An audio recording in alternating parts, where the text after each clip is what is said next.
Ladies and gentlemen, the Karmelo Anthony debate. Oh boy, this is a hot button issue. The Karmelo Anthony family, his family has raised, I think, around $500,000 or so using Give, Send, Go, which has sparked a lot of outrage because to the right, it is clear cut. With the police report evidence, with witness testimony, this was a murder in the first degree. Now in Texas, that just means Karmelo Anthony killed Austin Metcalf. And it was over nothing. It was over an argument about being under a tent. Now, there does appear to be some left element that is defending this kid, giving him money. I don't believe personally, and this is probably a biased thing to say at the start of the debate, I don't believe they're defending him because I think that he's innocent. Right. The comments that I've seen largely are that it's because he's black. There are people saying black people have to stand together in solidarity, and that's largely why they're donating to him. And they're using self-defense as an argument, which is largely a racial issue. But we'll talk about this. Yeah. We tried our best to find an individual who was pro Karmelo Anthony. Not only was it very difficult to find, but the very few that do exist and are very vocal did not want to come on and debate the issue.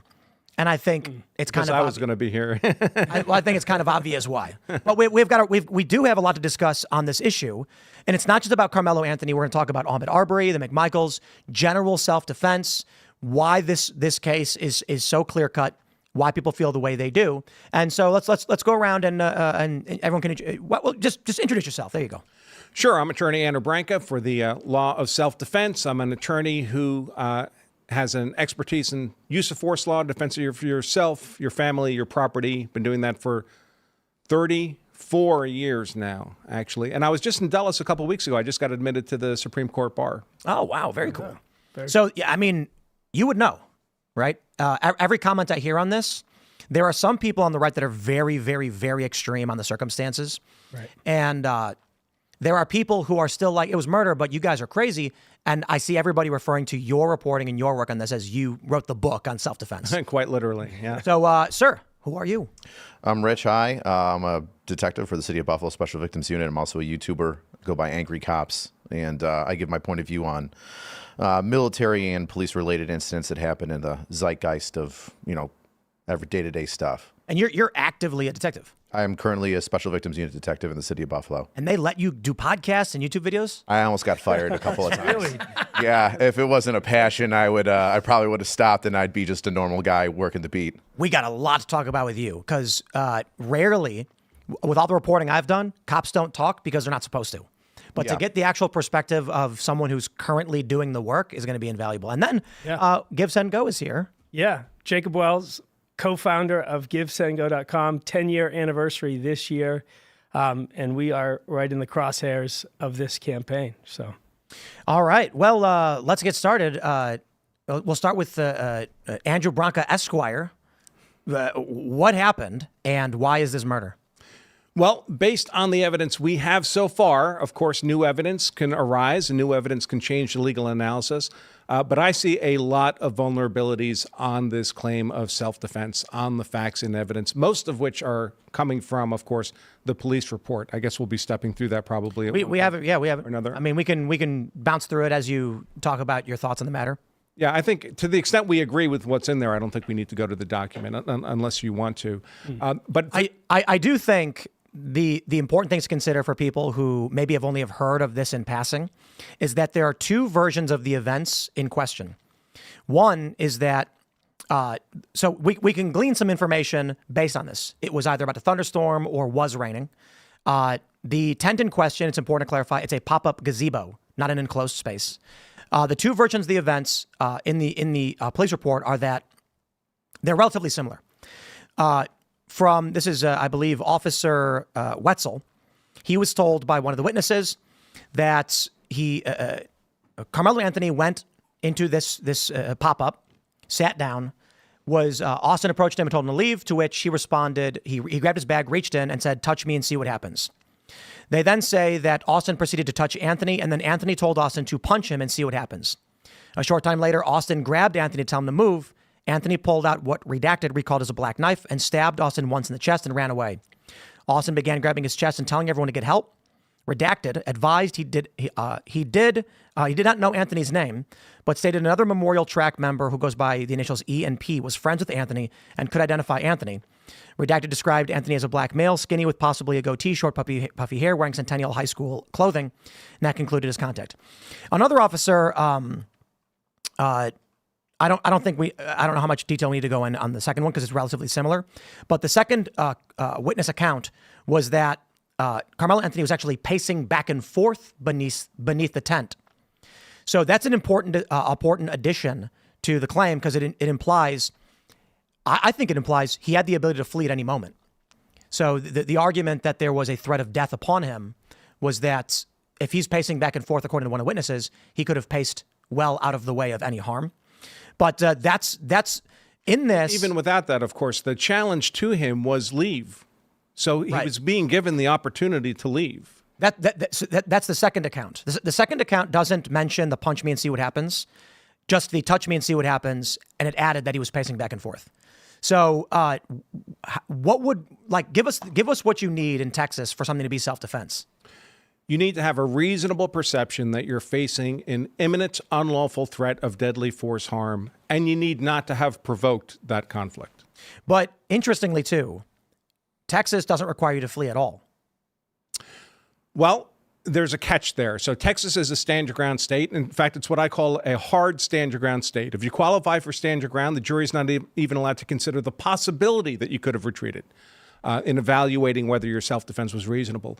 But if you can be characterized as the provoker, if you provoked a confrontation, you reacquire. You don't qualify for stand your ground as a provoker, and you reacquire a legal duty to retreat. So to the extent the prosecution can argue that Karmelo Anthony provoked this confrontation with this touch me, see what happens dialogue, that would lose him stand your ground, and he would have a legal duty to retreat. So what do you guys think? You think he provoked it? Yeah. 100%. That's how I hear those words. Yeah. You're more of the, you've got a neutral fundraising platform. Yes. You're not trying to be involved, but I'm curious your thoughts on this case. So let me just throw some information first. Give and Go allows people to raise money for legal defense. Right. Regardless of the presumption of guilt or innocence or otherwise. And you've gotten a lot of heat from people for allowing them to run a fundraiser, but you've also allowed many, many others. I believe Luigi Mangione has a fundraiser. On He does. And like you said, many, many, many others. Like I could go through a laundry list of people that the right would potentially consider heroes. The Kyle Rittenhouses, the Daniel Pennies. I mean, Daniel Penny's situation, I don't think the guy, he verbally said some stuff, but I don't think he had even punched or struck anybody, Jordan Neely, before Daniel Penny intervened in that situation. So we've allowed campaigns across the board. We believe in that presumption of innocence. With this case, obviously you can see what you can see, but the problem is there's so much that we don't know. I mean, you can try to adjudicate these things and talk about the facts that we know, but I believe that there is so much that we still don't know. And it makes it very difficult, which is why we take the principled stance that we take. I'm going to say this, and I'm going to say it as shockingly and offensive to everybody as I can, as fast as I can. Then I'm going to pause for 5 seconds, and then you're all going to agree with me. I'm talking to the audience. So let me offend you first. Karmelo Anthony will be acquitted. He will be found not guilty. Okay, is everybody sufficiently angry? Because far left rioters are going to threaten the jurors, and the jurors are going to bend the knee, not because he's actually innocent. That's what I think is going to happen. I think it's going to be like the Arbery case. I think it's going to be like the Floyd case with Chauvin, where they're going to imprison, the jury is going to side with whatever the left is, and the rioters will not be imprisoned or face justice. I personally think, and this is why one of the reasons why we allow campaigns for things like this is so that somebody in a situation, Karmelo in this scenario, can have the best defense, and it actually removes some of the vitriol on the left in this case from being able to say he was unjustly given, he wasn't given afforded the same defense situation that these other ones. It actually removes that or decreases the likelihood of that, because they're going to have to sit back at the end of whatever comes out here, and they're going to say, you know what? He raised $500,000. He actually was able to hire a private attorney and get a great defense. And that's, to me, a calming effect. It's another reason why we allow these types of campaigns. And by the way, that would be a completely legitimate take. So from my perspective, I think anybody should be able to raise as much money as they possibly can for their legal defense because the money matters. We'd all like to think we live in a world where how many resources you can bring to the legal fight doesn't affect the kind of justice you get. But I guarantee you it does. A $200,000 legal defense is a lot different than a $20,000 legal defense. And if the left or whoever's on Karmelo Anthony's side politically were to say, hey, he got defunded, that's why he got convicted, there's merit to that argument. Yes. And however, what has his family been doing as of late? Now, they say they don't have access to the funds, but they moved into a bigger house in a gated community, got security, and bought reportedly an Escalade. So Didn't they move into their house like 6 months ago or like 8 months ago before the murder even happened, though? is that true? I don't know. I'm almost certain it was I saw numerous reports saying summer of 2024. My understanding is that they had told the judge the reason they couldn't afford the $1 million bail was that they didn't have access to the funds, and they were going to use it to secure new housing and security. And then the judge lowered the bail down by 75%. Yeah, so part of that, I think there's partial truths. This is the problem, is that partial truths just run wild. I think what we saw was that they were already renting a $900,000 square foot home. They lived in that type of home already. As a result of this situation, they found another one within a gated community to rent as well, so that they could have some security for their family. The Cadillac that was, supposed to have been bought recently wasn't. It's a couple of years old. It was bought in 2023. So a lot of these things are mixed up in the media. I think it was a New York Post. New York Post. Yeah. I believe The Sun. I believe like even The Independent have all reported this. Oh, they did. And most of it's been already fact-checked and debunked. It was unreliable sources. And it was a neighbor that said, well, they got a temporary tag on a thing, so they just bought this new vehicle. It's like, wow. Most of this stuff, completely unreliable sources, and it's caused narratives. And this is why, if you watch the interview that the mom did the other day, she addressed some of these things in it, which is just like there's false narratives that are running rampant. Is that the same one that the victim's father showed up to? Yes. Brilliant move. It was crazy. He showed up. It was absolutely brilliant.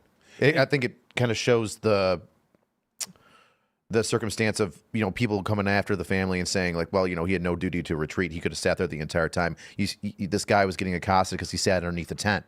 Oh, dad shows up to a place that seems like it's open to the public, and now it's inappropriate for him to be somewhere where he has the legal right to be. Oh my God, the juxtaposition. It's crazy. It's almost like dad did that on purpose and was brilliantly done. Let's clarify. There are a lot of things that I've seen online where people are so adamant to adjudicate this case before we've gone to trial, right, that they have said things that are incorrect as it pertains to self-defense. I've seen people say things like, you can't use lethal force if someone is simply grabbing you. They say things like, you can't use lethal force unless you've been touched. I've seen things like, you can't use lethal force unless you are facing explicit lethal force. And there's caveats to all of these things. So I asked the lawyer himself, are there circumstances where being grabbed in any scenario, like you can imagine one, where lethal force would be justifiable self-defense? Absolutely. Everyone's asking the wrong question or answering the wrong question. The question again is, did you have a reasonable perception that you were facing an imminent threat of unlawful deadly force harm? If the answer to that is yes, you can use deadly force in self-defense. And there's an infinite number of ways that can happen. If someone just grabs you, are they grabbing you and they have a knife in their other hand? Because that's going to be a bad day for you. Are they grabbing you and they're 200 pounds heavier than you? Bad day for you. That could well be a deadly force threat. What if they grab you and there's 5 guys all around you? Sure, then there's a disparity of numbers. Then it's the force of the collective group that's threatening you, not just one individual. What if they don't touch you at all? Are there circumstances where deadly force is justified? Yes, of course. If someone comes up to me and opens up their jacket and says, "Give me your wallet," and they show a gun, they haven't touched me. I don't have to suffer a scratch before I can defend myself. I can defend myself against the threat that's about to occur. It's an imminent threat that you're defending yourself against. In fact, if some guy runs up and punches you and then he runs away, you can't use force against that guy. The punch is over. The attack's over. That would be vengeance after that. What if he stabs you and runs away? Same thing? Same thing. I mean, I know you'd want to. You know? Yeah, I mean, people would be like, "How dare you?" But that Right. yeah. He'd have to continue to represent a deadly force threat to somebody. So if he's running around stabbing people, and so it seems likely he's about to stab someone else after you, but then you're actually shooting him in defense of others, in defense of the people. So the other important thing too is that all these states are different. So it's hard to know. They're not that different. It's about 80% the same across the 50 states. Yeah, you're talking about Tennessee versus Garner, which you were talking about in the car a little bit earlier. That's the fleeing felon rule. Like, what you can use deadly force on a fleeing felon if he's still a threat to others. However, hypothetically, and this is the Tennessee Garner case, if you drop a firearm and you jump a fence and the cop is still chasing after you, he can't plug you in the back. That threat of deadly use of force to the community is no longer present. Yeah, the issue is not the flight. The issue is, does the person still represent a danger to somebody? There was that case in Atlanta which sparked those massive BLM riots where a guy he fell asleep. I think he was drunk in a drive-through. When the officers showed up, he fought them. Yep. And then stole their taser. Yep. So he was trying to flee, I think, when they shot him. Two cops. Right. It's hard to make an arrest of someone who doesn't want to be arrested. Been there before. So let's say this. In that scenario, the guy steals the taser and begins to run. Yep. Can the police use deadly force against him now?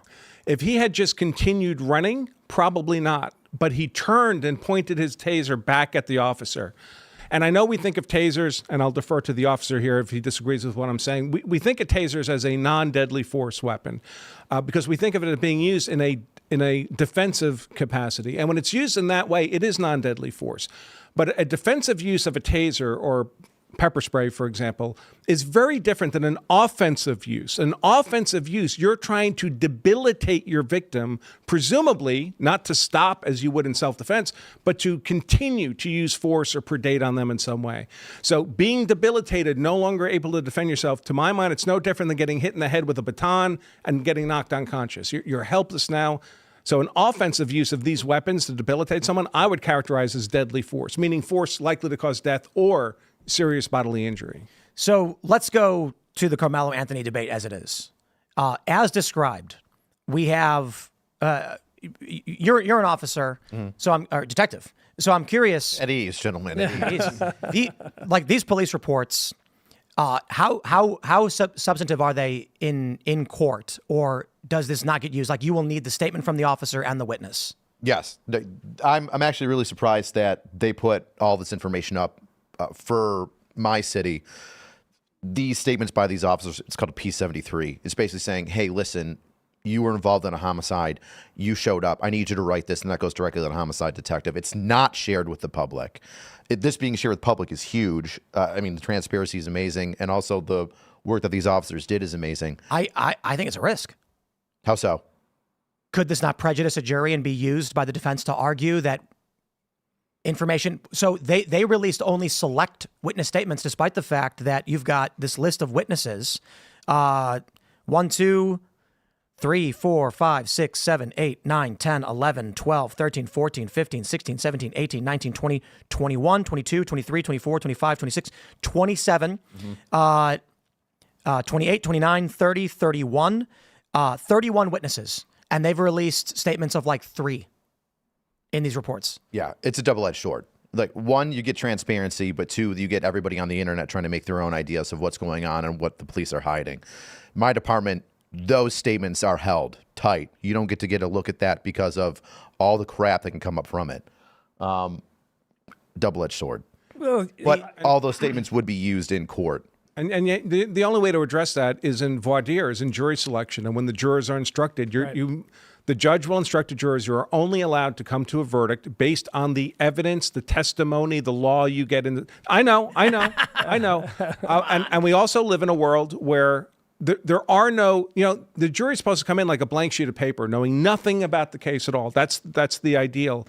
And in the past, you could get away with that. But today, especially with any high-profile case, there is no juror who's not been exposed. We get this into this a lot when defendants want a change in venue. They want the trial held in a different city or something. And invariably, the judges look at them and say, where in this state, this happened with Derek Chauvin, where in this state do you think you could hold this trial that doesn't have the same level of exposure? It's the internet. It's not a local paper. Well, I think Chauvin should have been released free and charges dropped. Yeah, of course. So for those that are not familiar, when the judge said that there is no venue in this state where you will be free from this, prejudice, it's like, okay, you're free to go. That's my view as well. If you cannot offer an impartial jury to someone entitled to an impartial jury under the Constitution, you cannot justly try that person. Right. The answer is not to try them unjustly. Right. The answer is you can't try them. Would it make sense? I already have a general idea of what people are going to say to this, but would it make sense to change venue to a different state? But you can't. I mean, our structure isn't set up that way. If it's a state crime, it has to be tried in that state. The argument being those residents are not your peers. Only those courts have lawful jurisdiction, have authority to hear that dispute. Indeed. Well, so then my question with this is, I feel like on the internet, the right has largely made their determination. In fact, I have a poll. Let me see if I can pull this up. Let me try and, I should have pulled it up earlier. I asked what the penalty should be for Karmelo Anthony. And this is among my followers, so, take that in consideration. With 55,939 votes, 42.3% said death penalty, 32.1% said life in prison, 18.5% said 25 years, 7.1% said less than 25 years. I'm curious your thoughts, all of you guys, on based on what we think we know happened from these reports and the witness statements. What do you think is what should be happening right now, and what would the penalty be? What should be happening right now? What do you mean by that? Like, I'm not saying if there isn't, like, what is the normal process by which the arrest happens? Like, what should be playing out in the courts? How would this normally be handled? If it wasn't a high profile case, if it was just like two kids in Chicago, what would be happening right now? Like, they're going to go to pretrial hearings? Like, yeah. So that's what'll happen. So now he's been bailed out. There'll be months and months and months of pretrial hearings. There'll be in limiting motions to exclude certain kinds of evidence. There'll be motions to bring in certain kind of expert witnesses. Ideally, by the time the trial actually starts, by the time a jury is seated, everybody should know, the lawyers should know exactly what legal arguments and what evidence is going to be presented. There should be no surprises for them. It's all supposed to be basically scripted out ahead of time. The only thing that's happening in the courtroom really is it's kind of a theatrical presentation to the jury. Yeah. They're the ones seeing it all for the first time. So they call it preliminary hearings, like preliminary sounds unimportant. This is where the legal battlefield for that trial is being defined. Like it's like a football field being painted out. This is where the rules are, what you're allowed to argue, what witnesses you're allowed to have. This actually largely determines the outcome of the trial, all these preliminary hearings. So based on, we'll clarify your guys' view in a second, but like based on how you guys view what went down, what do you think the penalty for Karmelo Anthony should be? I have to be honest, I don't really do sentencing stuff. Then what would your assumption be on what a court would prescribe for this crime? Typically, it would be 20 to life. 20 to life? Yeah. Wow. Often without possibility of early release. So, wow. Yep. But what does that really turn into? Does it always actually... If it's life without possibility of early release, you're in there forever. But 20 to life, right? So it varies a lot by states because different states have different rules about how much they can reduce it before you're eligible for parole. Some it's a third. You only do a third and you're eligible. Yeah. So a 20-year sentence could be 7 years and then you're out. What do you think? You're the cop. 25 to life, eligible for parole. Right now, if they determine later on that it was like he went up to a group of friends and said, I'm going to go over there and start some shit. Life. Probably. Premeditation. I mean, it's Texas, so they're a little more heavy-handed than New York, who has a catch and release program. Ask me how I know. And we're not fans. Yeah. Thanks, Governor Kathy Hochul. And so if this is, this is Texas. In New York, I would say probably he'd be let out right away, and they'd apologize to him. Pretty much, they'd give him an iPad and a cell, and here's a new knife. Yeah, here's a new shiv, and then they let him stab a corrections officer. Yeah, I'd say like 20 to life, maybe 20 to 40 years. He'd probably get parole in about 15, and he'd be on the streets on parole for 15, 20 years until. Yeah. Probably 45, he'd be clean. Absolutely nothing by 45. How do you guys view this? Like the story, what happened? What do you mean? Like, how would you describe what happened based on what we know? Just like and why it warrants 20 to 40 or 20 to life. Like, what happened? Like, what do you think happened? Two high school students got into a momentary beef with each other. One grabbed the other one, and the other one stabbed him in the heart. I don't think it's really much more complicated than that. Yeah. Do you think that? I mean, we've all been to high school, right? We've all gotten into fights in high school. Well, except none of us got stabbed in the heart. But high school had guns. It's the most common thing in the world. Yeah. Well, then, I guess it seems clear cut. Except the stabbing part. That's And I mean, my only, and this kind of shifts the direction a little bit, but I think when we look at the campaign and the amount of money that it's raised, what we've seen with campaigns like this is that they are driven by media sensationalism. And so I wouldn't have expected a campaign to this campaign in that fact base level thing to raise nearly this type of money. It's because of the outrage on the other side, particularly on the right, that I think is fueling this. I think these donations is being fueled by people that are saying, look at what they're saying, what the right is saying in these scenarios where they allowed campaigns for Derek Chauvin and all these other people. It was the same thing that drove Daniel Penny's, the amount of money Daniel Penny raised, 3 point whatever million, was because the mainstream media immediately created a black and white narrative and ran with it. And then the right, these things are fueled by the media narratives around it. Yeah, I mean, no one's donating because they're calculating what they think the legal defense is going to cost, and they want to make sure he has that much money, right? Each individual's donating largely on an emotion-driven basis. Yeah, I've read the comments. Some of them are disgusting. So we have a question from Chad Smith. He says, Texas recognizes imperfect self-defense. Impact? Well, unfortunately for Anthony, the version of imperfect self-defense that Texas recognizes is different than the rest of the country. The rest of the country, and what imperfect self-defense does is if you're convicted of murder, it mitigates the murder down to manslaughter. So instead of looking at life, you're looking at 20, maybe you get out in 7-8 years. You started as a 17-year-old kid, you're out in your mid-20s, you still have a life to live. Manslaughter sucks, but it's a lot better than a murder conviction. And in most states, how imperfect self-defense works is you had a genuine fear of deadly force harm from somebody and you killed them in self-defense, but your fear was objectively unreasonable. It was kind of a panic reaction, for example.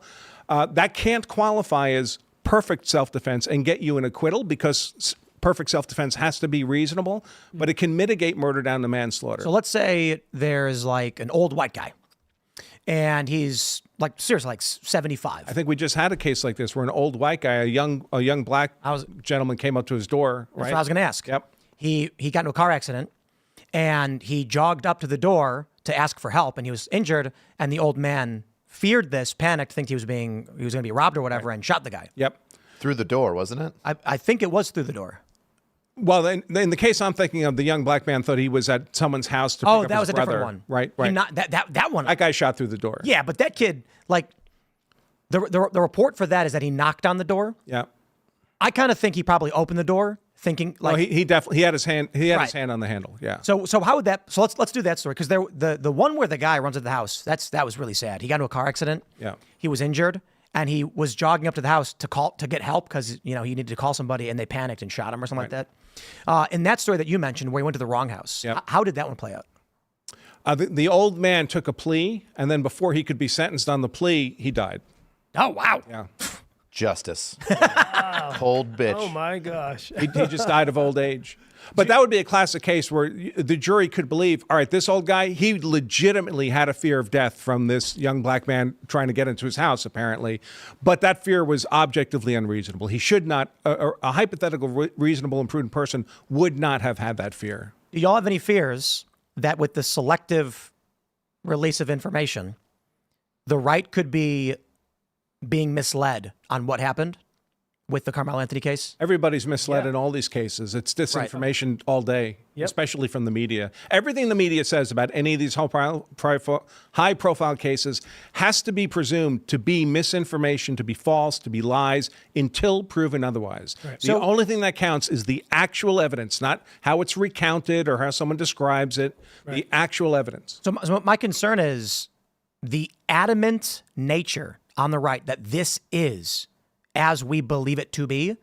My fear is you've got 33 witnesses who've not given statements or have, and we don't know what those statements are. Sure. Yep. What if 15 of those tell a completely different story and say that Karmelo tried fleeing. And, Austin won, or something like that. I really doubt that's the case, considering the two witnesses that are presented in this. But I do have a concern that the right is assuming that I believe there's two witnesses that gave versions of the events that are available in this police report out of 35. Right. Listen, there is evidence that could develop that could make this self-defense, or at least look a lot more like self-defense. So if Austin Metcalf greatly outweighed Karmelo Anthony, which could be the case, right? They're reporting. Right. So I'm suspicious of that weight number for Karmelo Anthony because I think it was from an outdated ID, and teenagers grow a lot, over a short period of time. But say there was a real disparity of size and strength, and Austin Metcalf grabbed him and then said, "I'm going to beat you to death." Well, that's a different scenario then. Then there may be a reasonably perceived imminent threat of deadly force harm, because deadly force harm doesn't just mean force that can kill you. It means force that can cause you serious bodily injury, a maiming type of injury, or broken bone. That would justify the use of deadly defensive force. The trouble is we don't have any evidence like that yet. And Karmelo Anthony himself, he says things to the police, and he does not say anything like that.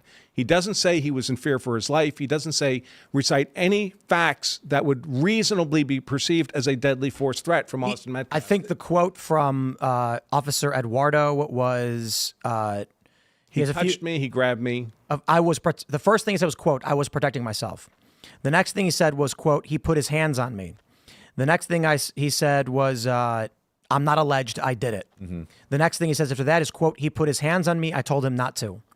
Sounds like this kid grossly overestimated what he was allowed to do in that circumstance based on these Well, things. for example, he definitely had a right to defend himself against the contact from Austin Metcalf. Austin Metcalf was arguably committing simple battery. That's a crime. You can defend yourself against simple battery. You just can't do it with deadly force. So to the point about the weight you were saying, according to the arrest report, he's 5'9", 130 pounds. That's a BMI of 19.1. I looked up. But I got 19.2. But I got to be honest, 5'9", 130 seems really frail. That does. Unreasonably frail. Very frail. Yeah. Yeah. That's. So I agree. I don't believe that's correct. Yeah. I 5'9", maybe 140, 150, maybe 150. The arguments I've seen. I mean, we're going to get an autopsy report eventually. On Metcalf. On Metcalf. Right. I believe already the statements were that he had like 30 pounds on him or something. That's what the argument from the left has been, I think. And listen, 30 pounds is a lot. So if you do any kind of combat sports like wrestling or something like that, they separate you into levels by 8-pound gradations, right? So this would Even be less, 5 pounds. Even less. Yeah. So it can make a difference, but we also have to consider the what the lawyers call the totality of the circumstances. This wasn't a back alley at 3:00 in the morning. This was a crowded environment. There's lots of people around.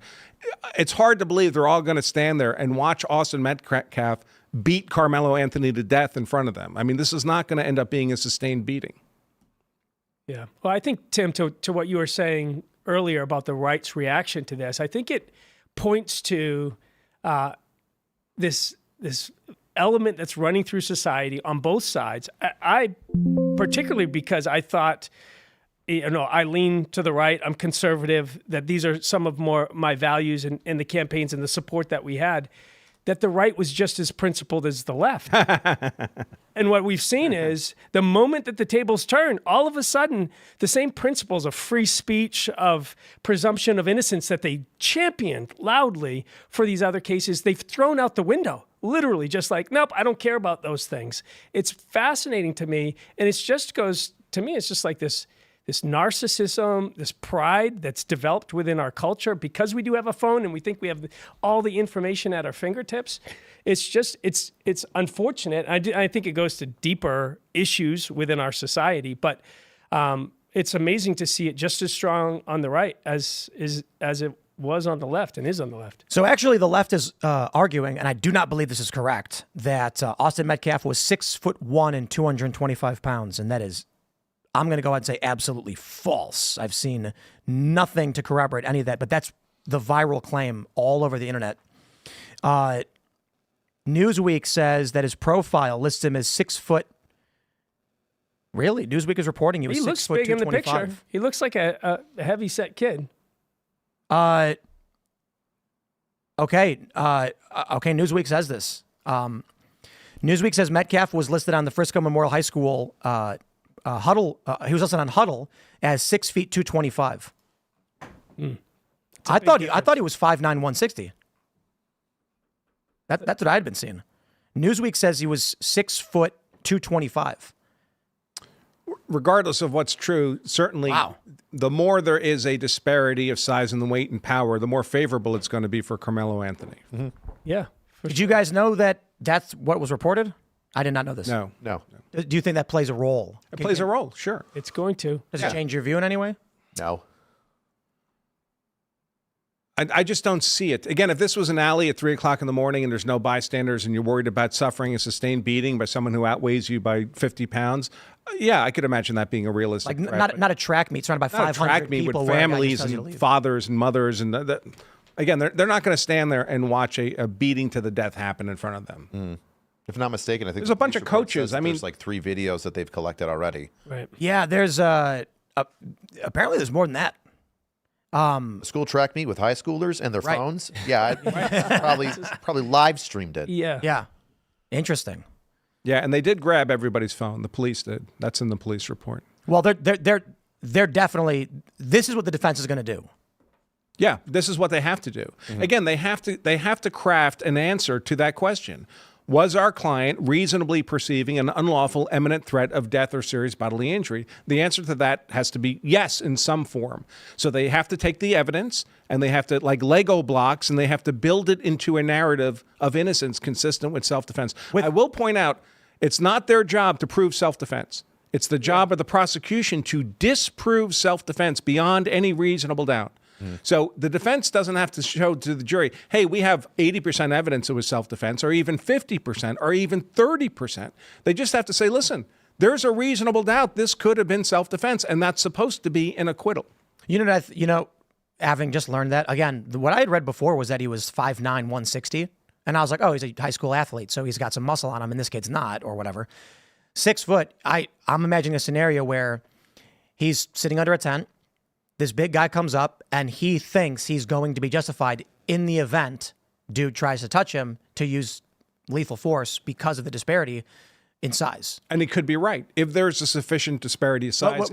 What I mean to say is, I could be totally wrong on this. I'm just saying, in my mind, what I see is Anthony sitting there, and when he sees this big dude come up to him, he's thinking, if this guy tries to fight me, I'll be allowed to use a knife. He was thinking, like, I'm not going to try and run away. I'm not going to de-escalate. This guy can't touch me because I can do what I want. It's certainly possible Karmelo Anthony believes that what he did was lawful self-defense. I'm not saying that I think he thought in his mind what he was doing was self-defense. I think he thought the perception of it. Oh, how other people would perceive it. Right. Like, I don't have to get up. This big dude can't push me around. I'm allowed to use a knife because he's so big. And then everyone else will agree that was lawful self-defense. Right. He might have been thinking. I believe he felt disrespected because what we learned from the police report is that either it was raining or about to rain. And so I think he's like, I'm going to stand in this tent. I ain't standing in the rain. And when the dude told him, he's like, you can't make me stand in the rain. Who the F are you? You can't tell me what to do. And so he escalates it. Well, that comes in with the provocation, which I think is going to be the massive hurdle that the defense is going to have to overcome. I disagree with this. Ooh. Yeah, I could understand if he said, touch me, I dare you. Mm-hmm. I could understand if he said, touch me, I bet you won't. Something like that. But my perception of touch me and see what happens is 50-50. I understand it could be perceived as a provocation or a warning. And of course, the defense is going to say he was trying to appear tough and saying, do not touch me. Mm-hmm. So actually, I'll ask you, like, where the line is. Both of you view this as it was a clear provocation to say that. I think there's a strong argument that this was provocation with intent, that this is akin to go ahead, take a swing, and see what happens. I understand your interpretation. I think it's perfectly reasonable. And I think reasonable people could disagree. So each side's going to have to make their argument. That's why I think it's 50-50. I will say this, however. Under Texas law, if it's decided it was provocation with intent, that obliterates self-defense, obliterates it. In fact, it's perfectly within the court's discretion to not give the jury a self-defense instruction at all. Wow. If he decides that the only interpretation of the evidence is provocation with intent. The judge could say, this is provocation, self-defense arguments called? Provocation with intent. intent. In other words, not just provoke, like calling someone a name and trying to start a fight, but so one way to lose self-defense is to be the initial aggressor, right? Throw the first punch. The other way is not to be the initial aggressor. It's to get the other guy to be the initial aggressor by provoking him to throw the punch. If you provoke with the intent of then using deadly force on someone, you're trying to fabricate a deadly force self-defense scenario, that obliterates your claim of self-defense. So if he said... And that would be the argument here, right? He had the backpack, he had his hand on the knife, and he's goading the guy. He's provoking the guy to do something so he'll have an excuse to stab him. That's provocation with intent. But I do think a lot of people in a lot of cases would argue that if you felt threatened and put your hand on your gun and said, you know, it's something to the effect of, I will shoot you, don't do it. You don't want to find out what comes next. It's a difference between self-defense, what you just described, and provocation with intent. Provocation with intent, you're not actually scared of that person. You're trying to provoke them to do something so you'll have an excuse to stab them. So the challenge I see with that is if he reached and grabbed the knife and said, hit me, do it, come on, hit me, I would say that was premeditated murder. You don't think there's a difference between what he said and what you just said? When you tell someone, see what happens, the reason I do that is to threaten them not to do it. I don't, if I want someone... In my mind, I would be saying, don't touch me or see what happens. Not touch me and see what happens. Yeah. I feel like an invite. Touch me and see what happens is... What if he said, if you touch me, I'll stab you?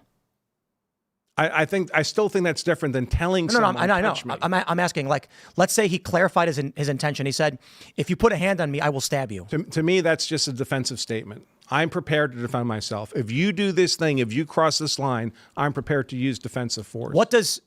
When you say see what happens, what is the expectation of what will happen? There's going to be a defensive use of force consequence. So why would you argue that doesn't qualify for it? Because in one case, you're telling the person not to do the aggressive act. And in the other case, you're telling the person to do the aggressive act. I certainly understand the way you're seeing it. My view is largely just there's a lot of people in this country who are going to say, that's not a threat, that's a warning. Like, I feel like if you went to Times Square... I'm sure that's how the defense will characterize it. If you go to Times Square and you walk around and ask people, you're going to find 50-50. They're going to be like, you're warning them. And the other side are going to be like, you're provoking them. It'll be a mixed reaction. Right. That's why I'm saying I don't see it as so clear as to call it immediate provocation. Like, obviously, he should not have said that because that's a tough guy statement. Right. I understand. And I'm not saying you're wrong. I think reasonable people can disagree on that point. I just wanted to point out that if someone does conclude it was provocation with intent, there is no self-defense here. That'll be interesting. Mm-hmm. The video evidence, I think, is where it gets really interesting. What I think puts them in a weak position in terms of public opinion is if the video evidence showed what the family claims it did, or if what happened the way the family claims it did. Which family? The Anthony family. Okay. They would be in every press conference saying, release the footage.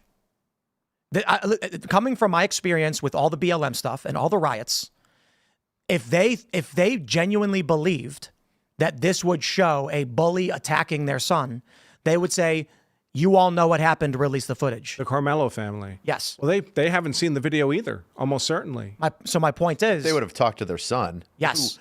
Who was a witness, considering that he's the guy who did the act. So I understand the legal ramifications of releasing evidence beforehand.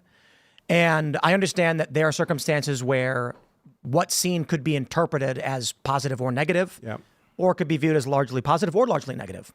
I mean, the trouble is it could be ambiguous, right? We don't know what the video is going to show. There are some fights where the evidence, if there's video evidence, it can only be one way. Like the George Zimmerman fight, for example. He was pinned on the ground, getting his head beat into a sidewalk. And the police actually lied to him during interrogation. They called him back in for another interview. George came in without a lawyer. Again, he never brought a lawyer with him. Yes. And they lied to him. And they said, George, we have a big problem with your claim of self-defense. And he said, what do you mean? And they said, well, we found video of it. And you know what George said? He said, thank God. Thank God you found video of it. Because he knew the video could only show one thing. Yeah. But when it's more ambiguous, you might be reluctant if you're the parents of Karmelo. No, they didn't. They lied. No, they lied. Yeah, they're allowed to do that. Yeah. I just realized I made a huge mistake. I'm not supposed to talk to cops. I was instructed reasonably by my lawyer, never talk. Never Get them, boys. I'll tell you this for sure. Never talk to detectives. Never talk to detectives. So does he got By to the way, go? can I share an anecdote about Zimmerman that is a pro here? Yeah. When George Zimmerman was first arrested and he was bailed out, he was given $150,000 bail. He'd killed somebody, right? He was ultimately charged with second-degree murder. And he was released on $150,000 bail. And then they did a fundraiser for him, not on your site, but on some predecessor site. And they raised a ton of money, several $100,000 for him. And the judge dragged him back in and raised his bail to $1 million Oh my God. because he got the group funding. He had a lot more assets now. Yep. And conversely, we had the situation where Karmelo Anthony was first given $1 million bail and then had it reduced to $250,000 and now's raised a bunch of money. But that's $100,000 they put up, right? When they say it's $1 million, it's a 10%. If you get a bail bondsman, yes. Yeah, it depends on the state. Really? You can front it yourself. Either I- way, you get the money back if you show up to Yeah. court. But so in Texas, you actually need the $1 million. Unless you go through a bail bondsman, and then the bail bondsman fronts the $1 million. Interesting. But you have to put down $100,000 to the There's bail some bondsman. variance by state, Right. but normally the way it works is say it's $1 million. If you go to a bail bondsman, you have to put up 10% of it, but you lose that 10% forever. That's the fee to the bail bondsman. If it's $1 million bond and you put up the $1 million yourself, at the end you get the $1 million back. Because I think in Illinois, bail bondsmen are illegal. And so the state will say $10,000 bond, you pay 10%. So That could be. I think that's how it goes in Illinois. And then you What's may the actually point? get the money back. They wanted to get rid of bail bondsmen, I guess, and you know, right? Bail bondsmen are the trouble, not the guys committing the crime. Right. Like, well, awesome. That's why I never Logical. understood. I'm like, why would you call it 10,000 but then ask me for 1,000? Like, that's the weirdest thing. Liberal logic. We have a thing called I-bond in Illinois. So I got arrested for driving on a suspended license, and that means I was pulled over, arrested, handed a piece of paper, and then told to get a ride home. An appearance ticket. Yeah. And so he said, you've been arrested, you've been processed, you've been charged, you have been I-bonded on your own recognizance. Call someone to pick you up. And so it's like they basically did the whole police department process, but then didn't take me. Although I do think, as far as I'm concerned with that, the system is completely broken in so many ways. And going back to what you were saying about George For which side? for the innocent, I'll go with that. yeah, which could mean cops too. Oh, right? I think the victims of crimes are screwed over Right. monumentally, especially in the state of New York. I think and to clarify my bigger picture on this, I overwhelmingly view I think, and the libertarians are going to cry over this one, I think the cops get screwed over more often than the cops screw people over. But I believe, Tim, but I think it's true. you're free to go. But there are a lot of circumstances where people are wrongly penalized through the system, and that has nothing to do with the cops, that people then confer onto the cops. So I'll use my example. The cop who pulled me over illegally pulled me over. I have no means of fight. I was 20 years old. There was no probable cause for pulling me over. He ran my plate, saw that my name in the system had a suspended license. So he pulled me over while I was not speeding, not even a mile over. I was a mile from home, my mom's house. He pulled me over, literally walked up and said, "Tim Poole, yep, you're under arrest, out of the car." And when I tried arguing, they told me to go fuck myself. Right. And so what should have happened is he couldn't pull me over for no reason. He couldn't presume I was the driver of the car. I shouldn't have gotten arrested. And I had never received notice of a suspended license. It had only just been suspended. And it had been suspended because I wrongfully received 2 fake tickets from cops because of quota systems. So for me, this is what creates the prejudice. That cop who pulled me over, I will criticize for the wrongful arrest. But I was driving on a suspended license. So the process after that, the machine of the state, they have no idea what's going on. Just simply, you did it. The cop saw you doing it. There's a penalty for that. Yeah. And so I got like court supervision and a $150 fine. Did he give you like a preliminary ticket for like the reason for the stop? Oh, your tail lights out, you swerved? Nope. Yeah. Some states are weird like that because the plate technically isn't your property. It's on loan from the state, so you can run it. And then you have like that gray area where it's your vehicle. I can assume that you're the one operating it. Yep. And that's, like I said, it's that weird gray area. You can't do that in Illinois because it could have been my mom driving and then Correct. illegally pulled her over. I mean, the cliche is there's always probable cause when a vehicle's involved, right? Because they can always make it. You swerved a little bit, or they can always come up with something. Not to talk about myself. You mentioned a story with George Zimmerman, Yeah. and there's another story, and I have a question for you in this regard. So they're trying to lie to Zimmerman, an innocent guy who was being mercilessly beaten, and defends himself. Yep. Do they not care? Like, what's your perspective as a detective in that scenario? Like, what were those cops trying to do? Trying to elicit more information, but in an inappropriate way. Can you blame the cop for trying to get more from somebody that you think is not giving you the full story, especially if you have video and you know that additional things happened? I can't fault him for that. However, I try not to lie. It sets you up for failure in the long run. Yeah. It diminishes your connection, your rapport with the individual that you're trying to talk to. It sets you up you have to remember your own lie. It can be tainted when it comes to you're on the jury trial or when you're on the bench and you're being cross-examined. It does not paint a positive picture. Can it be used other times where it's been used and it's been fruitful? Yes. I personally stay away from it. I got a question for you. Yeah. So you're in Buffalo. Is that where you are? New York's got pretty strict gun laws. Oh, say it ain't so, except for me because I'm a cop, which is totally fair. So let's say, you're a detective, so you're not doing patrol stuff, I imagine, right? No, not anymore. But let's say you were for whatever reason, and and you pull over a little old lady. Yep. Because she didn't use her turn signal. Yep.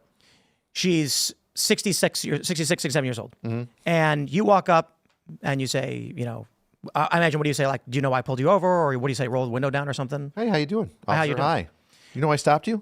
What if the woman Because immediately? I wanted admission. Right. Yeah. What if the woman immediately goes, I'm sorry, officer, I'm not sure, but I just want to make sure you're aware that I do have my gun on me and I do have my permit. Okay. It's a Pennsylvania permit for concealed carry. What do you do? You're 2 miles away from the border. Me? Yeah. Well, that comes down to officer discretion. And I've had similar scenarios where it's, believe it or not, young black men that are carrying with an out-of-state permit that's not recognized in New York. And I've told them, all right, I'm going to take your firearm off of you. I want you to step outside the car, keep your hands where I can see them. Thank you for telling me. I am very appreciative whenever they tell me there's a firearm in the car. I remove the firearm. I unload it. Well, I usually remove it, unload it, or I'll put it in I'll secure it in some form or fashion. I'll continue the traffic stop, and then I'll go back to them and I'll say, hey, love the Second Amendment. Glad you're carrying illegally. If it could be any other cop in my city or the state of New York, if they determine that they're not so big on the Second Amendment like I am, they could arrest you and it would be a felony for unlawfully carrying a firearm, concealed carry, with intent to use because it's loaded. And then what I do in that scenario is I give them back if I give them tickets, I give them tickets. But when I return their firearm to them, I have them stay either on the front bumper or their back bumper, and I put their firearm unloaded, magazine unloaded as well. So even if you wanted to try and shoot me in a sneak attack, you'd have to load the magazine or put one bullet in, in the slot or in the barrel, and then pop one round off at me, and then I go about my business. Do you tell them this is New York State law and educate them? Leave now? Yeah. So the reason I bring that up is because there's this famous story in Jersey where a 60-some-odd-year-old woman was going to Atlantic City, and in PA she's got a concealed carry permit and she had a revolver of some kind. Yeah. She gets pulled over for some minor infraction, and then first thing she says was, I just want to make sure you're aware I do have my gun on me and my concealed carry permit. He arrested her and she got charged with a felony, and she was facing 4 years in prison. A young nurse. Actually, I believe it was just a couple miles over the border into New Jersey. And what's the point of those arrests? What's the point? We're all supposed to be mindless robots, and there's no gray area when it comes to the law. We've got to screw over the 60-year-old woman or the person with a job. But this is the challenge, because when you look at so let's shift to the Ahmaud Arbery case, which I adamantly believe that all of those men involved should be freed and apologized to and receive some compensation. Travis and Gregory McMichael, as well as William Roddy Bryan. What was the point of everything they did? If you look at the big picture on the Ahmaud Arbery case, for those that are not familiar, it's where the left claimed a guy was jogging and was lynched. The real story is, and feel free to add more details, sure, but a guy who was a suspect in felony burglary was pursued and got into a fight with his pursuants, and one of them, during a scuffle over a shotgun, shot him, I believe, twice with a shotgun. And all three, one guy, so it's the McMichaels and Bryan. The Bryan guy wasn't with the McMichaels and was filming, and the McMichaels flanked in front of him and were standing outside their truck waiting for him. This, in my view, is a huge travesty of justice. You see these cases and you're like, why did these guys get arrested? And it's for it's political reasons. Yes. The fear is that BLM will riot. Right. So I don't know if you wanted to elaborate before we move on into the bigger picture on that regard, on the Arbery case, or like what your views are. Very much the same. What went wrong there in that case that was the miscarriage of justice was Georgia had a very generous citizen's arrest law. It was a very old citizen's arrest law. It was passed right after the Civil War, had never been updated, had never been changed, but it allowed for the pursuit of someone you reasonably believed had just committed a felony, which they had reason to believe. They saw Arbery come out of this house. There was, by the way, surveillance video, security cameras inside the house, which was under construction at the time, of someone who looked exactly like Arbery wandering around inside the house at night, and under occasions, property had been stolen before. Which, real quick, burglary does not require theft. Correct. It's an unlawful entry into, in Georgia, any structure, a tool shed would qualify with the intent to commit a felony. I will add to that. Misdemeanor burglary in Maryland, it could be as simple as walking over a piece of dental floss. Yeah. So it's very easy to, relatively speaking, to commit burglary in Georgia. If you create a barrier of any sort to your property and it is passed over, that's burglary. So we dealt with this when we had someone. So we set up no trespassing signs at our old studio, and everybody violated it, like crazy people. And so eventually we're like, a guy walked in the house, and then this is a whole fiasco. We talked to the police, and they advised us to hang a plastic chain across the driveway, because now it's a misdemeanor burglary if they walk past it. And so that's what we ended up doing. Yep. And it stopped everything. People would stop at the chain, but nobody would cross it.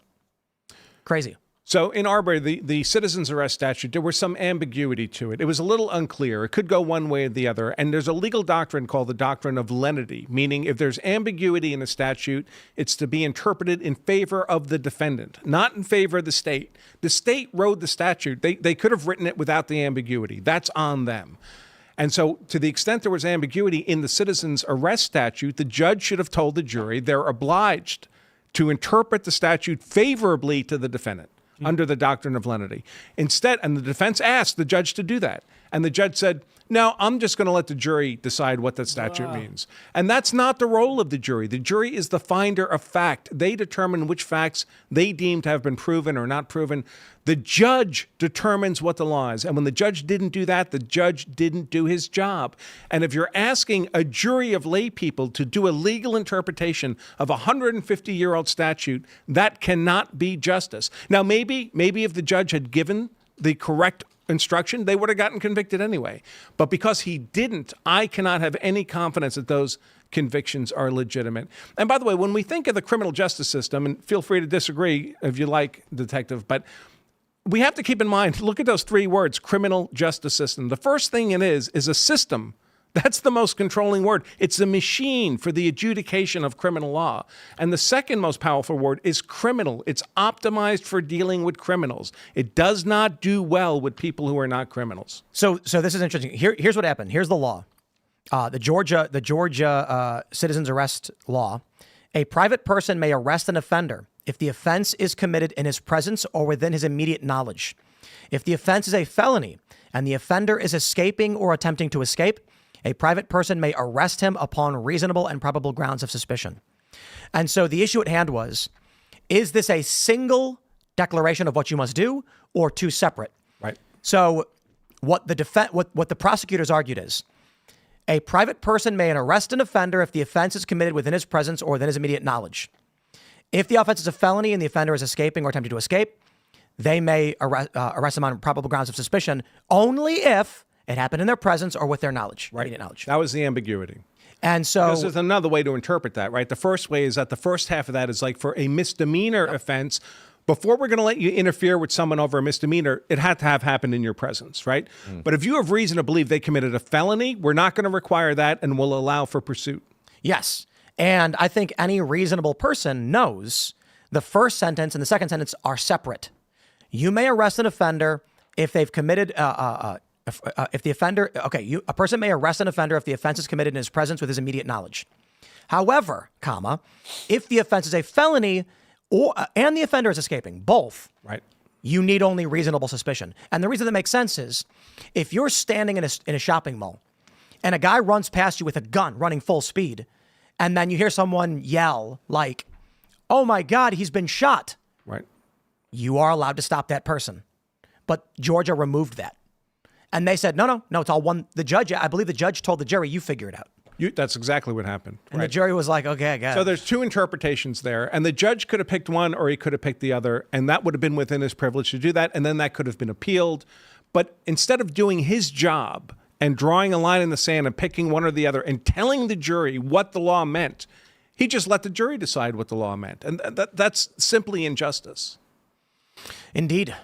So going back to Karmelo, Anthony, I was saying early on, and some people disagreed, I think there will be riots. I think, like Chauvin and with the Ahmaud Arbery case, you were mentioning this before, that like the protesters were outside screaming. Is that what happened? They were screaming essentially death threats that could be heard inside the jury deliberation room during deliberations. And all these jurors, their names are typically kept confidential during the trial of these highly controversial cases. But ultimately, every jury knows, they're told, eventually your name will be released. And if they vote for acquittal, that verdict has to be unanimous. It means every single person voted to acquit. And if the defendants have been demonized as these kind of horrible racist monsters for a year or more, and everyone believes that to be true, then everyone's like, how could you possibly have voted to acquit these horrible racist monsters? And they get violent. Or you at least have to fear the potential for violence. What do you guys think is going to happen? With Well, I think you make a great point. So there's really, to my mind, three layers to these things, right? There's the evidence, there's the law that you apply to the evidence, and that's what I do for a living. Is that legal analysis. By the way, good time to mention my book. If you like the stuff I talk about, we give this book away for free. We just ask you to cover the cost of shipping it to you. lawofselfdefense.com/Tim. This is an offer for all you Tim Pool people. lawofselfdefense.com/Tim. But there's the evidence, there's the law, and then there's the third layer, which is the human layer. That's why I never predict verdicts, because juries are dangerous and unpredictable creatures. And that's where a weak defense can make up a lot of lost ground if they can make a compelling argument to the emotions of the jury that's completely independent of the evidence and the law. So real quick, ladies and gentlemen, for everybody watching on Rumble, we're going to be rating Jeremy Hambley at the quartering. And so we'll send you guys over there to hang out and watch. Of course, this show will still be live for one more hour for those that want to keep watching the discussion and debate. And I want to get into, views on policing, and I'm really interested in, I want to get in, I understand your thoughts, like if you were dealing with the aftermath of a case like this or actually in a use of force circumstance.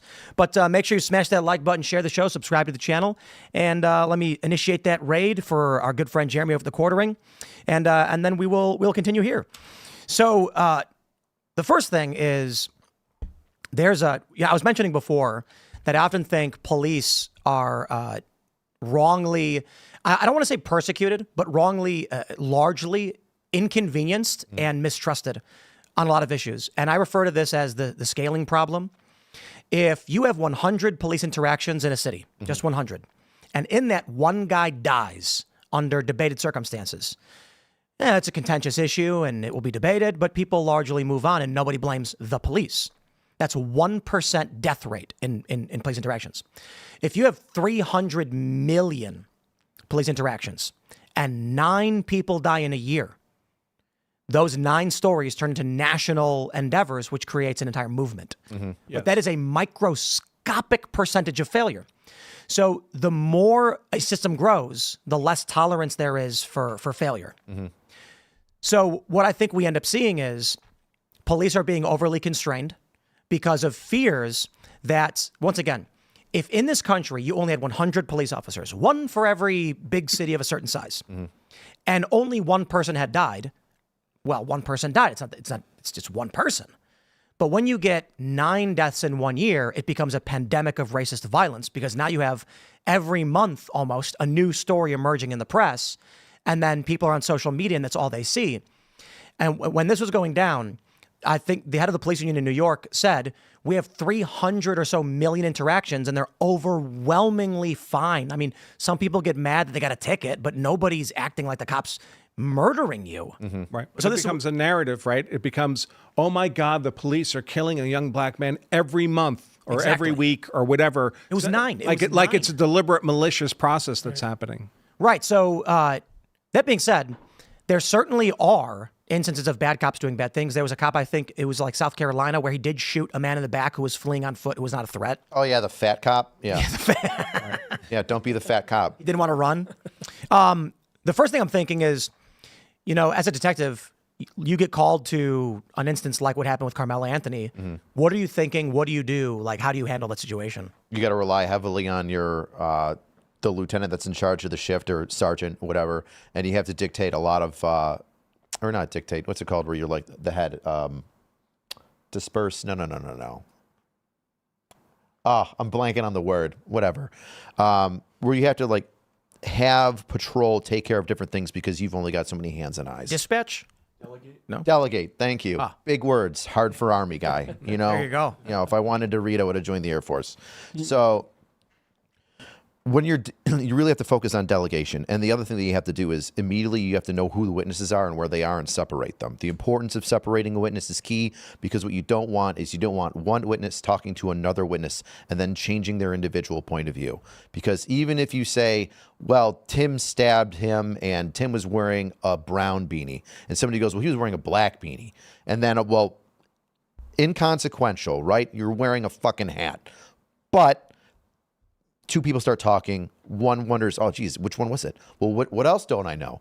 So the important thing is you always want to separate your witnesses so that way you can get a clear, non-diluted picture of what they saw without any sort of other interpretation or something being thrown in there. Yeah, we call it witness contamination. Because the witnesses, when they get to court, you want them testifying from their own personal knowledge of what happened. But if you leave them in a group and people are talking to each other, they're contaminating each other's recollections. And it's impossible for a witness to later on, that becomes their own memory. Yeah. So it's impossible for them to later on, like, take apart that ball of yarn. Right. Yeah. Evidence collection is huge too. I mean, it was about to rain. It was raining. Right. They're throwing stuff all over the place to try and take the amount of officers in that statement that they write that are like, I pulled out my department issued camera and I took photos. Yeah. Brilliant. So there's reportedly video. Yes. Would the officers have asked to watch the video? Oof. That they can. Right? It's not somebody, this kind of goes into like similar to like Miranda rights. If you're not suspected of a crime, you're not detained, these things matter, right?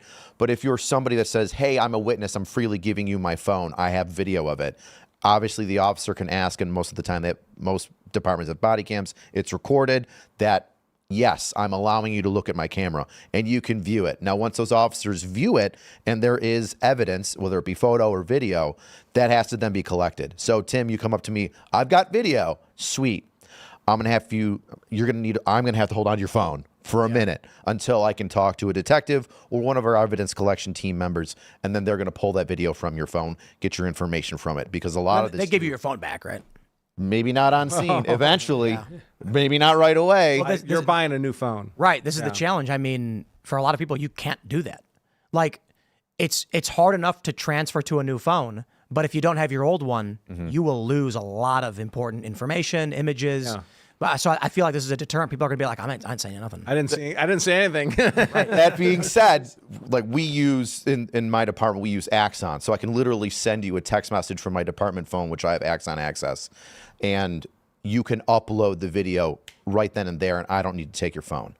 I might ask you if you have any other additional photos, but that's it. So a situation like this where there's so many phones, I mean, I'm kind of guessing here, but I would expect that police would be more likely to look at a video on site, on scene, when there's like one video, and it may determine what their next step is. Like, are they going to make an arrest or not make an arrest? Huge. Here, you got a dead person. You're making an arrest. That guy's getting arrested. There's no question. There's no decision-making that really needs to be made, right? And you have so many phones that you're going to want to have your leisure to look at all of those. Yes. You're not going to look at them all on scene. The reason why I asked is because I suppose the next question I have is when you issue they arrested Anthony and they listed a charge for his arrest. Is that correct? That's a determination the police can make right there on the spot? So, yes. I work mainly in the special victim. I am a special victims unit detective. I'm not yet in homicide. What's that? Like the show. Dude, when I first got on SVU and I would like talk to new people. I'd be like, yeah, I'm an SVU detective. Bum, bum, bum, bum, bum, bum. And I do my own music. But a lot of times we will, and this actually happened the other day. I had an individual that came in for a sexual assault on a child, and I had the option. Do I start the ticking clock to where I have to give everything to the district attorney's office to where they can follow the ridiculous discovery laws in New York State, or by arresting him? Like, once you arrest him, hey, you're in handcuffs, you are under arrest, I'm putting charges on you, that ticking clock starts. Or can I have an indefinite period of time to conduct my investigation by saying, okay, thanks for coming in and talking to me. I know what you did. I've got statements from other people. I've got video of what you did. But I'm going to let you go today. And I'm going to have my conversation with the assistant district attorneys that run that specific case. And eventually we may indict you or we'll pick you up later, which is very difficult to tell victims of sexual abuse. Hey, we need to make sure that we have to nail this guy to the wall, which means even though I just talked to him, even though you told me what happened, even though there's physical evidence and you went to the hospital to retrieve it, I have to let him go. But what about the fear that they offend again? That happens. Well, I mean, do people offend again? Yes. Now, is that individual going to offend again immediately right away?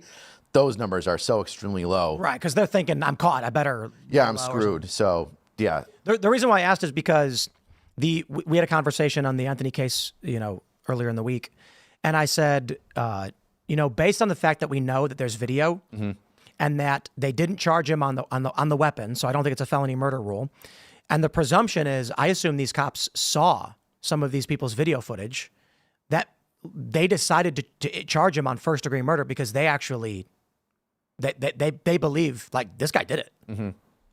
I'm curious if you would agree with that, or if they did see the video, it would be on the report that we looked at earlier. They would have said it. Because there's statements of, I did this at this time, then I did that, which is huge. And I think every department, not just Texas, has to do that, where it's some sort of statement regarding what you did specifically on a homicide scene.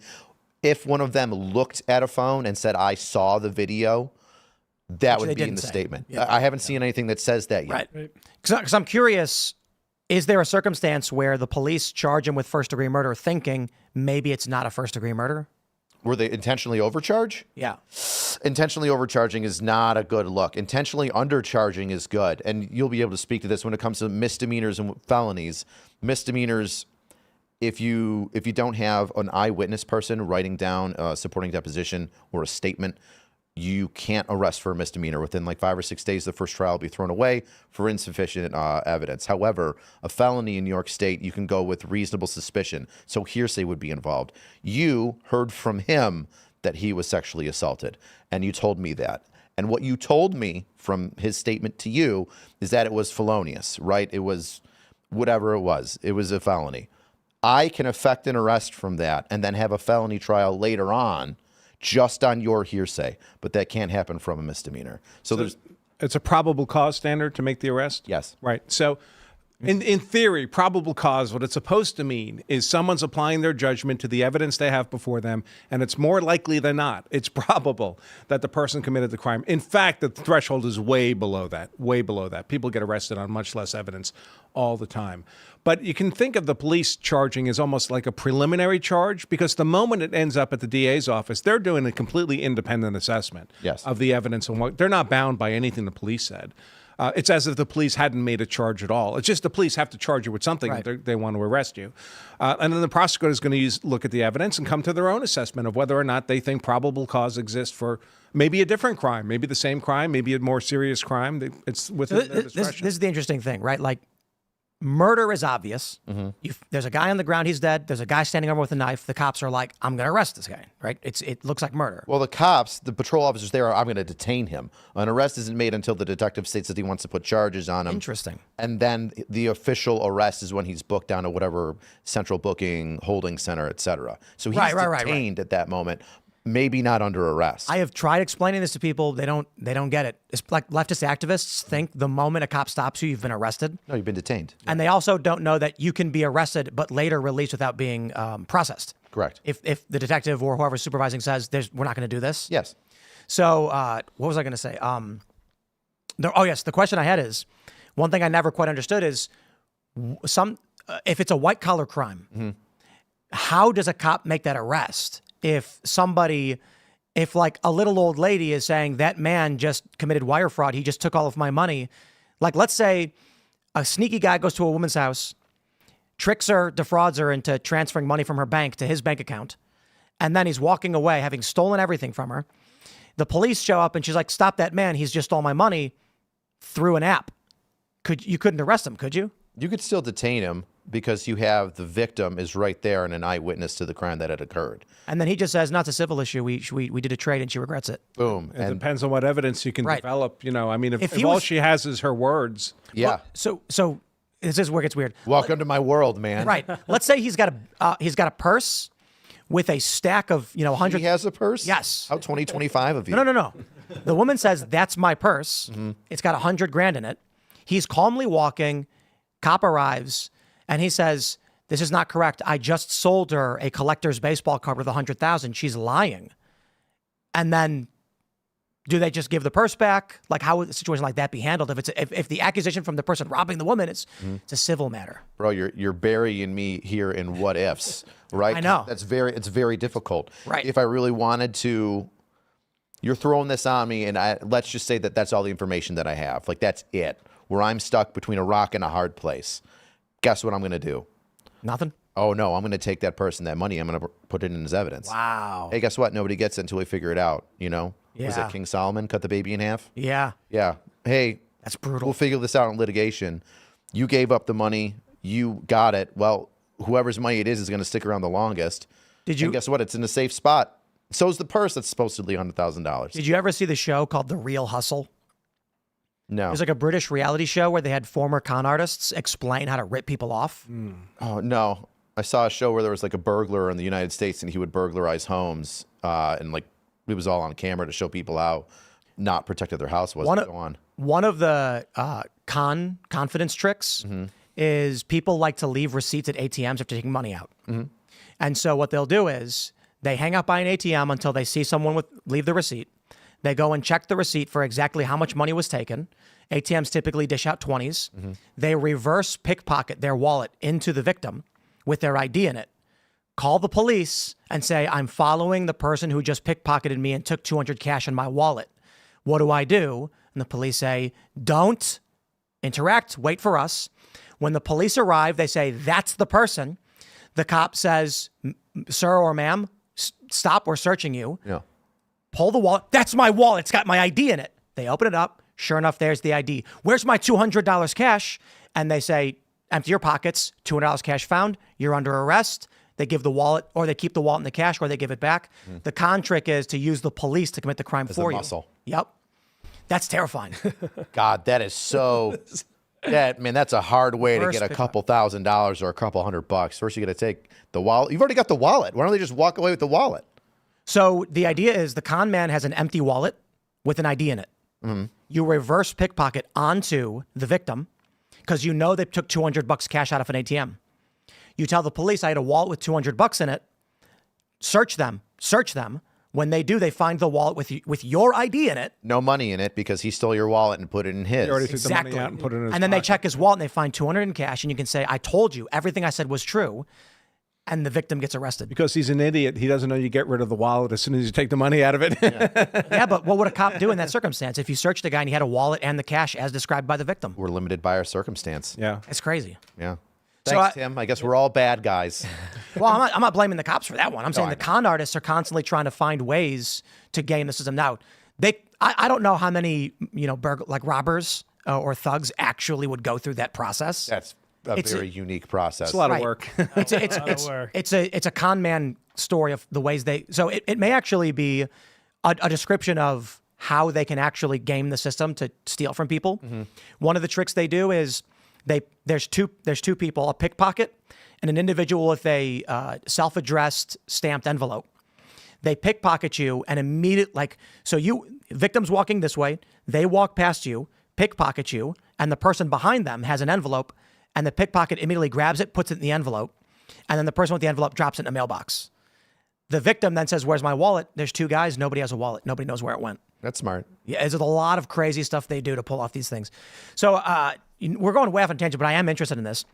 In The difference between when the DA has to issue an indictment to arrest somebody versus when the police could just do it. A search warrant or just arrest? Arrest. Okay. So, because I've heard stories in the news where it's like an indictment for the murder of a person has been issued by this guy, and it's like, what's the line for when the police can't make an arrest and the DA has to issue an indictment for the police to go and get the warrant for the arrest and stuff like that? So the difference between, feel free to correct me here, the difference between a warrant and an indictment is that the warrant starts the arrest, which begins the legal process. An indictment is you're not detained and the process begins, but you're not in custody. You're now a criminal defendant. Correct. In the trial proceeding. It's really the same threshold in a sense. I mean, the officer making the arrest, he has to have probable cause to make the arrest. The grand jury is essentially making a separate probable cause determination, but it's a transition point from merely being a suspect to being a criminal defendant named in a judicial proceeding. And I don't have to physically pick you up. They can just be indicted by a grand jury. And this is like typically like white collar crimes are typically indictments from a grand jury, like the DA brought a case. Oh, sex crimes, same way. I have one right now where it's a group rape on a young woman. And because there's so many people involved, we don't want to put the onus on the police officers to go find each individual and hunt them down. We're going to put out an indictment warrant for all of them at the same time. And then eventually when they get picked up down the line, the process has already started. They can turn themselves in. They already have a right to an attorney. Or if they decide to run, then we'll get the federal marshals on them. Interesting. I guess just outside of all this, I do want to ask a little bit about the Gibson Ghost stuff, but I'm just curious if you guys think we're in for a summer of love. It's because it's been debated. I don't think it's because of this. I think this is... Not that it's because of this, but like with the Tesla stuff going on and just the political environment. Oh, well, we have a lot of political violence happening. It's only going to get worse as long as, Trump is doing his Trump stuff. And the left, this is one, from my view at least, the whole progressive DEI woke thing is fundamentally a psychosis. It's a disconnection from reality. Those views cannot survive contact with reality. And when they're compelled to contact reality, they suffer cognitive dissonance. And on the left, that results in political violence. So I think we're definitely going to continue to see this kind of political-driven violence. I think it'll be different than the kind of police use of force stuff we saw in years past. I mean, one thing to keep in mind with these events is it's different when a cop does it.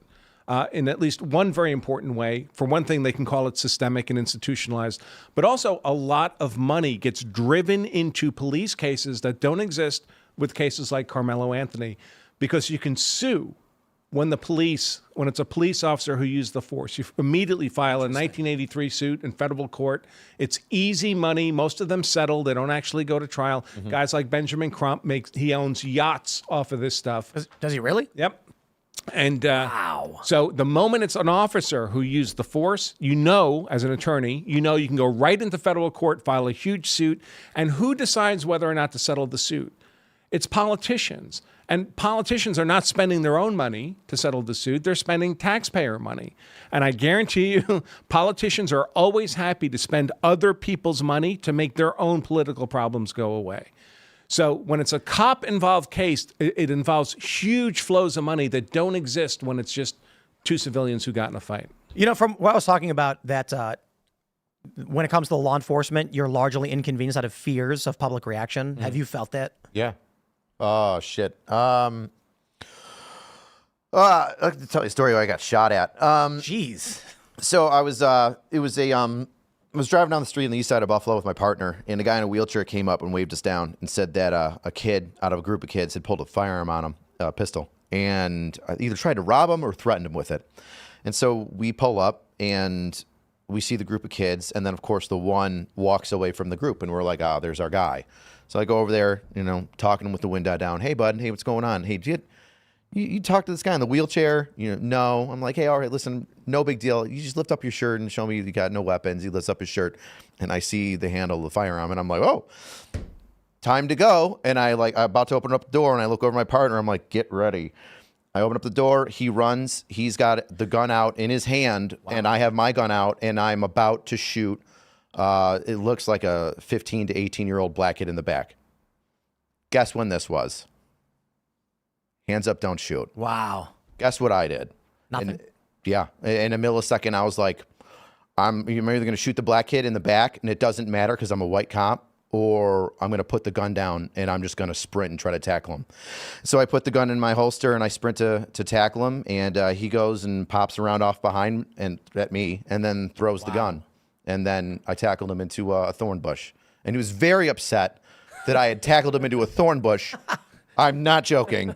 And I looked at him like, dude, you have no idea how lucky you are. And at the same exact moment, there was a BLM protest in my union at the Buffalo Police headquarters for Michael Brown, for something that had nothing to do with... Your union was protesting for Michael Brown? No. The protesters had got inside Buffalo Police headquarters and then went into the union office. Wow. And we're like, down, defund police, man. And then here's me, just deciding, I guess I'll get shot if I get shot because I don't want to spend time on the news anymore. There were many cases where you could see a police interaction and the suspect had the knife in their hand, was climbing into a car full of women and children, and the cop shot that guy, and it was a $25 million settlement, like within a week. Yeah. Oh, was it Jacob Blake? Yep. Was that the guy's name? Yep. Jacob Blake. I remember that one. So this is Benjamin Crumb turned that into a $25 million. That he gets at least a third of that. So this that's is $8 million in a week. That's not bad. Yeah. So he was leaving his ex's house. Is that what it was? He had previously assaulted her. Is that what happened? And when the cops tried to stop him, because it's been a while since I've gone over the details of this case, he grabbed a knife. He opened his car door, grabbed the knife, and then was coming out. They shot him. He had a knife in his hand. NFL players put his name on their helmets. A guy who, I believe he sexually assaulted a woman and then drew a knife on cops. And they were celebrating this guy. And they shot him in the back because he was climbing into a car full of people. Right. Yeah. Grabbing, is that what you're referring to? He's grabbing the knife. And there's children in the car. Yeah. He had the knife. He was stealing the kids. He walked around the outside of the vehicle with the knife clearly in his hand. I mean, he was and the kidnapping cops the are kids. 4 feet away. They see the knife. They're giving him orders. Drop the knife, stop, comply. And then he climbs into this car full of women and kids. We can't let him drive away like this. We only ever see, and I think it's because of the power dynamics of like the authority granted to the police, you only ever see the bad ones.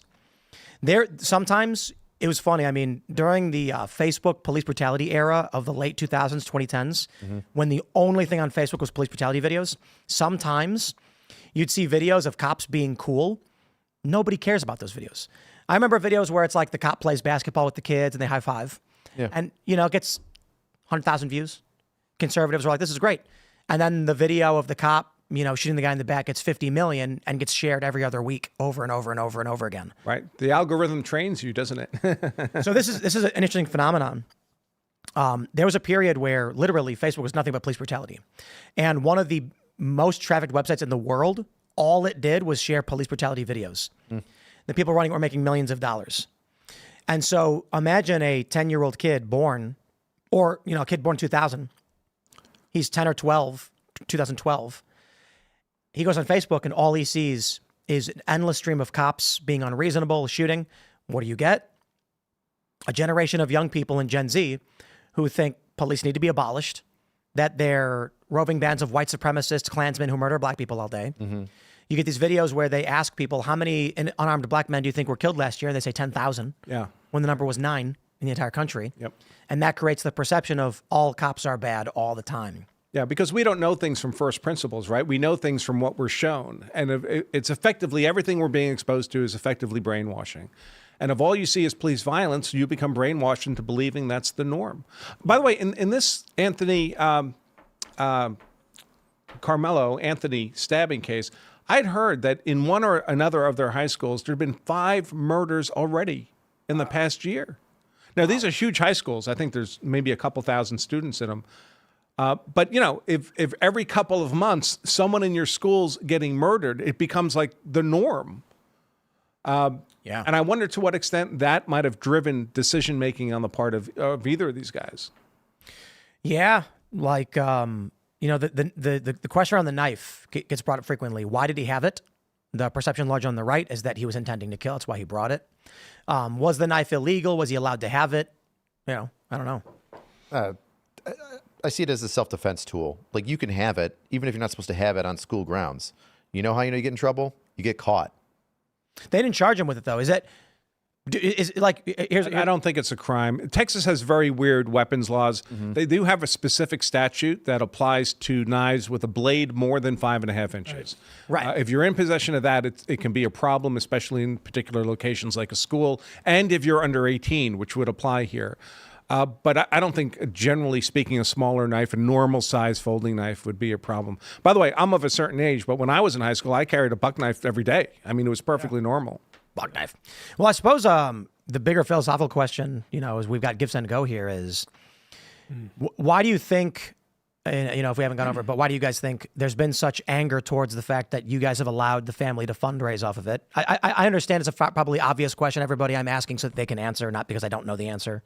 But I'm curious your thoughts on, how people perceive it. Are they right? Are they wrong? Or, what do we do? Well, fundamentally, what do? We get back to a foundation in God. I think this is just how I view the world and things. I think we've debased society. And the byproduct of debasing society is principles wane, moral values wane, and we begin to be engrossed in our own narcissistic behavior. Everything's about us, towards us, and we spiral. And social fabric begins to unwind, and we're seeing all that stuff happen. I think the way that you start to remedy that is you operate with principles, which is what we do. And I do think that there is a redemptive element to a company like ours that says, hey, we're not going to just bow to the emotionalism of situations, but we're going to stand on the principle and the reason why these principles exist, which is that they actually have moral oughts, foundations, and a moral lawgiver that we derived them from as our foundation. John Adams said this, our framework for our country was only for a moral and religious people. It was derived from these ideas, and we've unwound that 50, 60 years ago. We've replaced it with our own freedom to do whatever we want. So those are the fundamentals. I think Give, Send, Go's doing it. Why are we seeing? I think nobody, and this is just very interesting that it happens that we're having this conversation on Good Friday. It's the whole purpose of the Good Friday story is that humanity is broken. Not just the left is broken and not just the right is broken. Humanity is broken.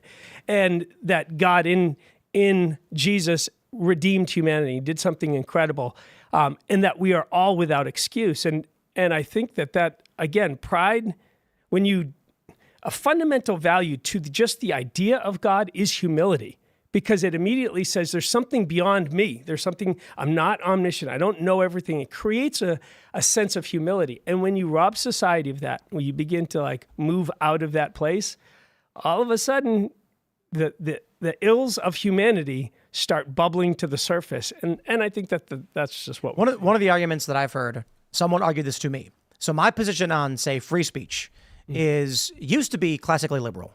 I disagree with what you say, but I will defend to the death your right to say it. Now my attitude is, if you don't believe in free speech, I will not defend you. Sorry, bye, have a nice day. And this is... What do you mean by that? So in the 2010s, a person on the right would get banned, censored for some reason, and the left would cheer and celebrate. We did it, guys. Then a liberal would get banned, and everyone on the right would say, no, this is wrong. We are against censorship. Unban the person. And they would get unbanned. Then a person on the right would get banned and the left would cheer and celebrate. We did it, guys. We got unbanned. At a certain point, I said, I am no longer going to equip my enemies to destroy me. Right. So I will defend free speech for literally anybody who believes in free speech, even bad people. That means if I meet a guy who says he's a communist, but he routinely defends the idea of free speech, if he gets censored, I will defend his free speech. But the leftists and the liberals who call for censorship will never be defended by me. Not that I disagree with free speech, but that I will not use my voice to empower those who seek to destroy me, my morals, and my way of life.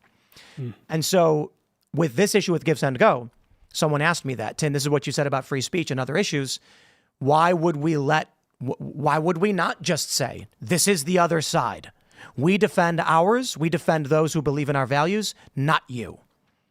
And, my view of this was largely that at the core of this case, I do not view Karmelo Anthony as a BLM actor who is intending to destroy the U.S. government. It's a case of a murder at a high school in which this guy's not at war with me over ideology, whatever. However, the response is the position now is that it's largely a pro-BLM racial identitarian movement funding this give, send, go. Why should we allow that to operate, to pay for their bills?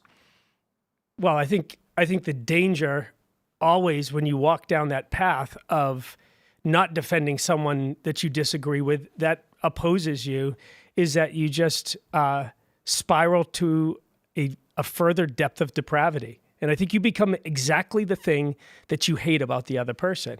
And this is, I think we have to defend the rights of people that disagree and want to speak out against us. Otherwise, death creeps in everywhere. And I mean, I think it's the downside of freedom. I think is that the reality of freedom is that bad stuff does happen. I mean, it's a byproduct of it. I think there's different filters we can take to these events, right? And some of them are kind of superficial, and some of them are really fundamentally important, Sure. just as matters of due process. I mean, you mentioned John Adams, right? A founding father. When our nation fought a desperate 8-year war against the most powerful military in the world to free ourselves from tyranny. That same John Adams defended the British soldiers at the Boston Massacre, right? So different filters. Just because he was fighting their king didn't mean he was not going to defend them from criminal charges in court. I think you can look at the Karmelo Anthony thing and have kind of we all have things we go about our day that are more important. You have kind of a superficial, maybe emotional take. Maybe you're being swept along by the propaganda waters that are in the media, and you come to some conclusion. I think he's guilty. I think he's not guilty. And that's fine. There's nothing wrong with that. That's what we all do about normal things that are in the news. You might get a more technical understanding based on law of where those things stand. But there's at least a third filter, and that is our society has set up a process to actually determine whether or not we're going to lock you in a cage for something you did. That's due process of law. That means you get a hearing in court, you get an impartial judge, you get an impartial jury. Two sides get to make their arguments, tell their story of guilt and innocence to the jury, and the jury makes that call. And the higher the stakes are, and those are the ultimate stakes, right? Spend the rest of your life in a cage, the more effort and commitment and due process we have to be willing to make. What do you think? Let him fundraise, let him have his defense?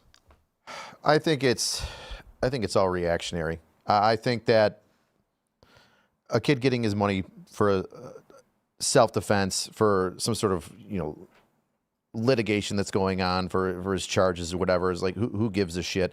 I don't think that the issue is, can we raise money for people that we disagree with? I think it's a bunch of idiot grifters and people who want to, get their lulls and troll and say stupid racist things and have that blanket of anonymity or the blanket of being a part of a large group that they can cling to and then feel good about themselves. I think that, and I don't want to shit on you. I think that what you're going through is horrible.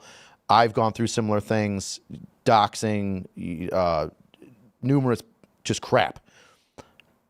And I've seen a lot of people go with the ebbs and flows of I feel right or I feel that you're wrong, and I think it's going to pass for you, and you'll be on top. I think you've got to Well, where are they going to go? Yeah. I mean, look, right. The reality is, and I don't recommend this, but if your approach to this had been pure snobbery, arrogance of complain all day, baby, you got nowhere else to go.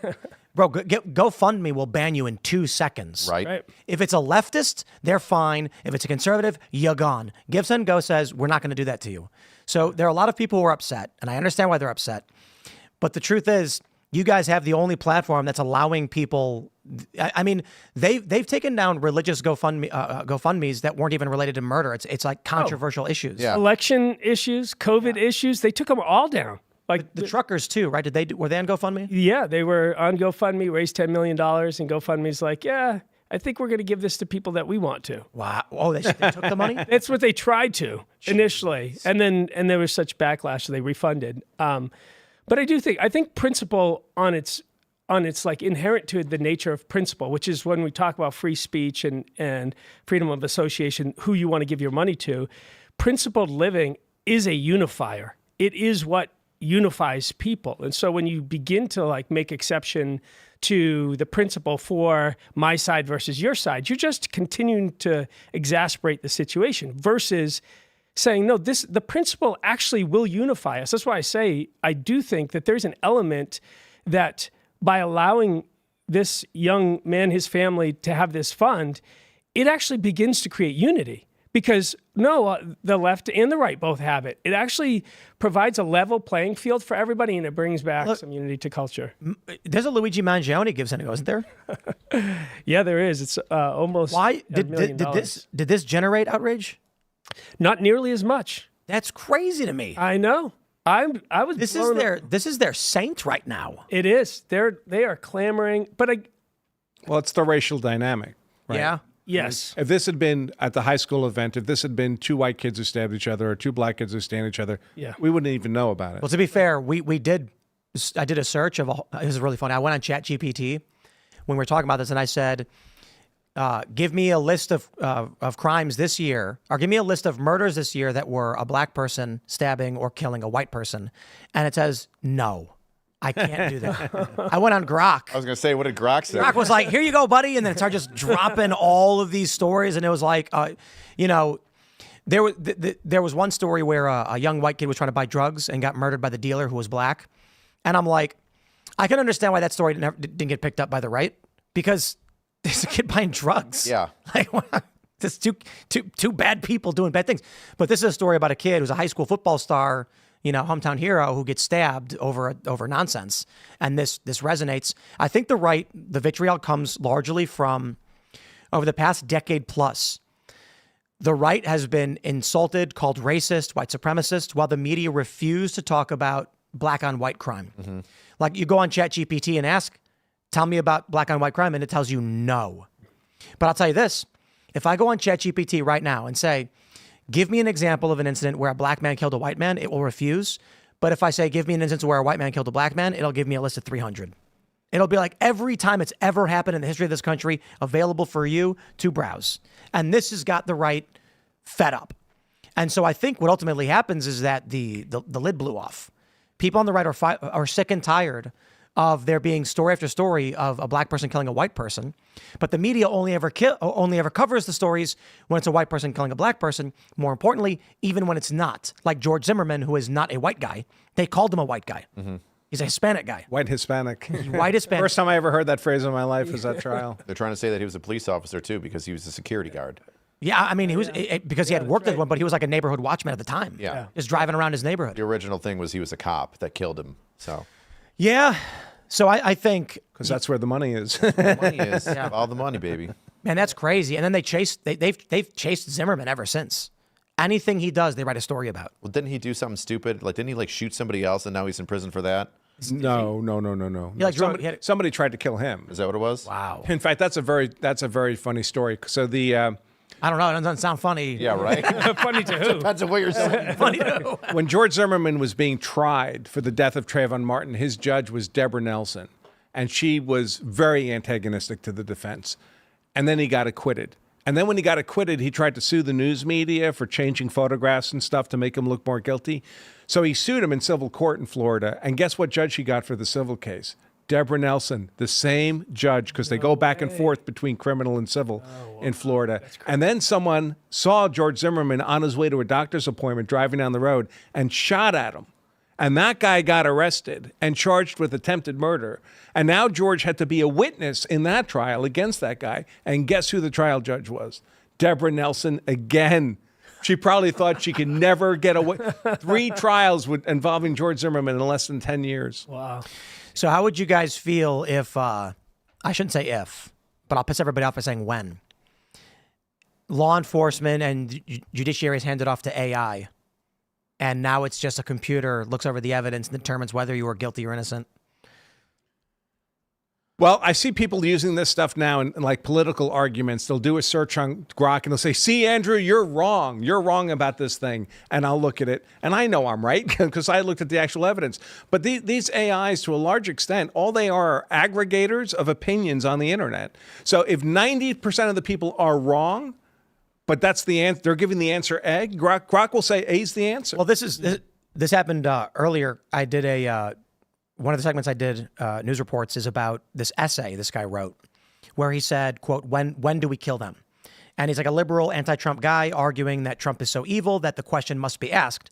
So I went on ChatGPT and I said, in the past year, how many pro-Trump individuals have committed acts of political violence. And then it listed a bunch of right-wing violence, including neo-Nazis and things like this. And I said, that's not pro-Trump. And it went, oh, you're right. Why did you tell me when I said pro-Trump individuals, you listed neo-Nazis? In one instance, it was a neo-Nazi who wanted to assassinate Trump.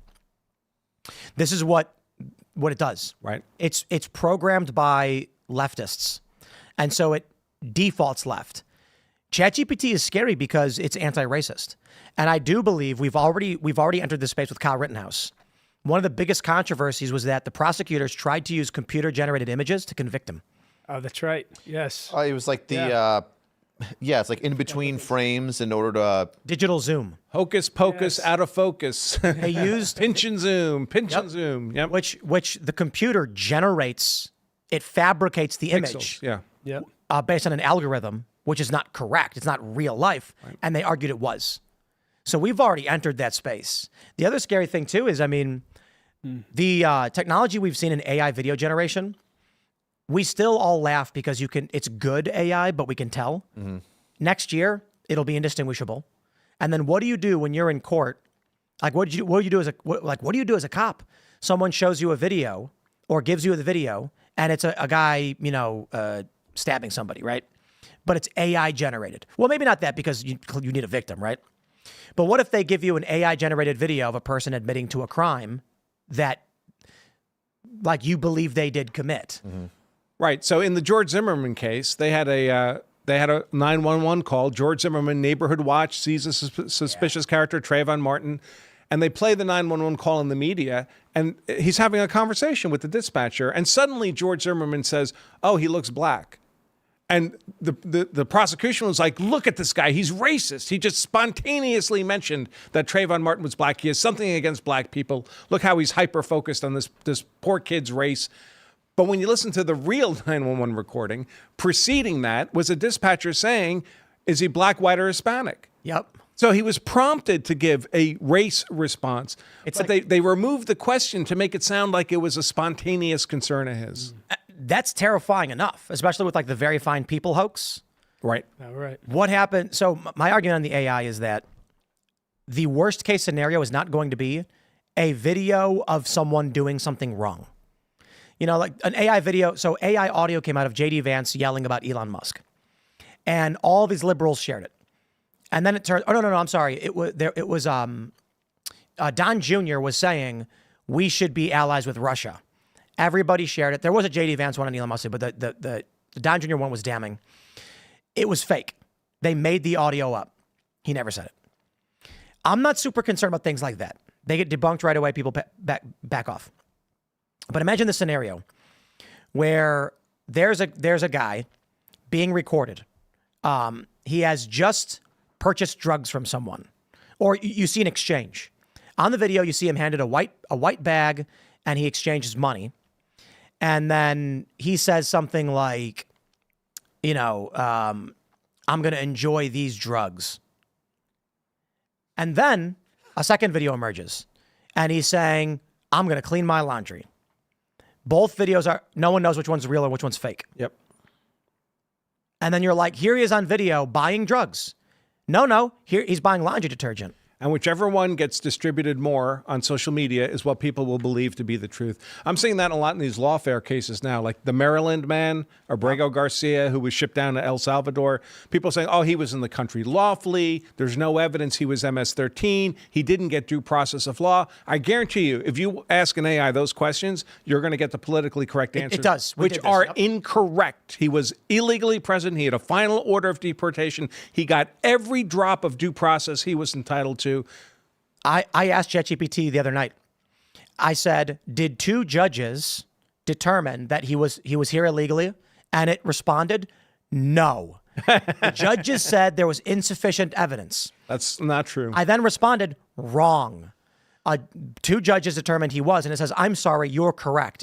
Here's what really happened. That's why I'm not really worried about AI. AI cannot create something in and of its own accord. It Yet? Well, still.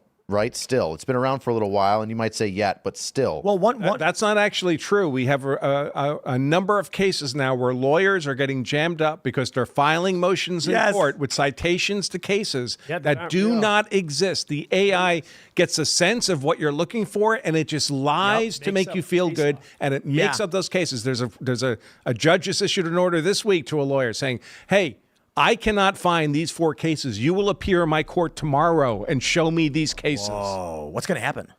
Oh, he should be disbarred. Disbarred. Really? That's really what should happen. Right. Wow. I assume he'll at least get some kind of sanction, but in my opinion, I've heard a lot of these lying. stories. They tell GPT to draft it for them, and then it cites fake things, and they don't check. Yep. That's crazy. So it's just and the cases, when you look at them, they look legit. I mean, there's parties, there's a citation, there's a year. The easiest example I can give about my fears of AI is that in the Very Fine People hoax, Donald Trump said, I'm not talking about the neo-Nazis and white nationalists because they should be condemned totally. Right. Someone takes a video like that and edits it so that Trump goes, and I'm not talking about the white nationalists or the neo-Nazis because some should be condemned totally. And then the liberals only share the some should be condemned and say, see, he was actually saying there are some that are good. The right only shares that they should be condemned.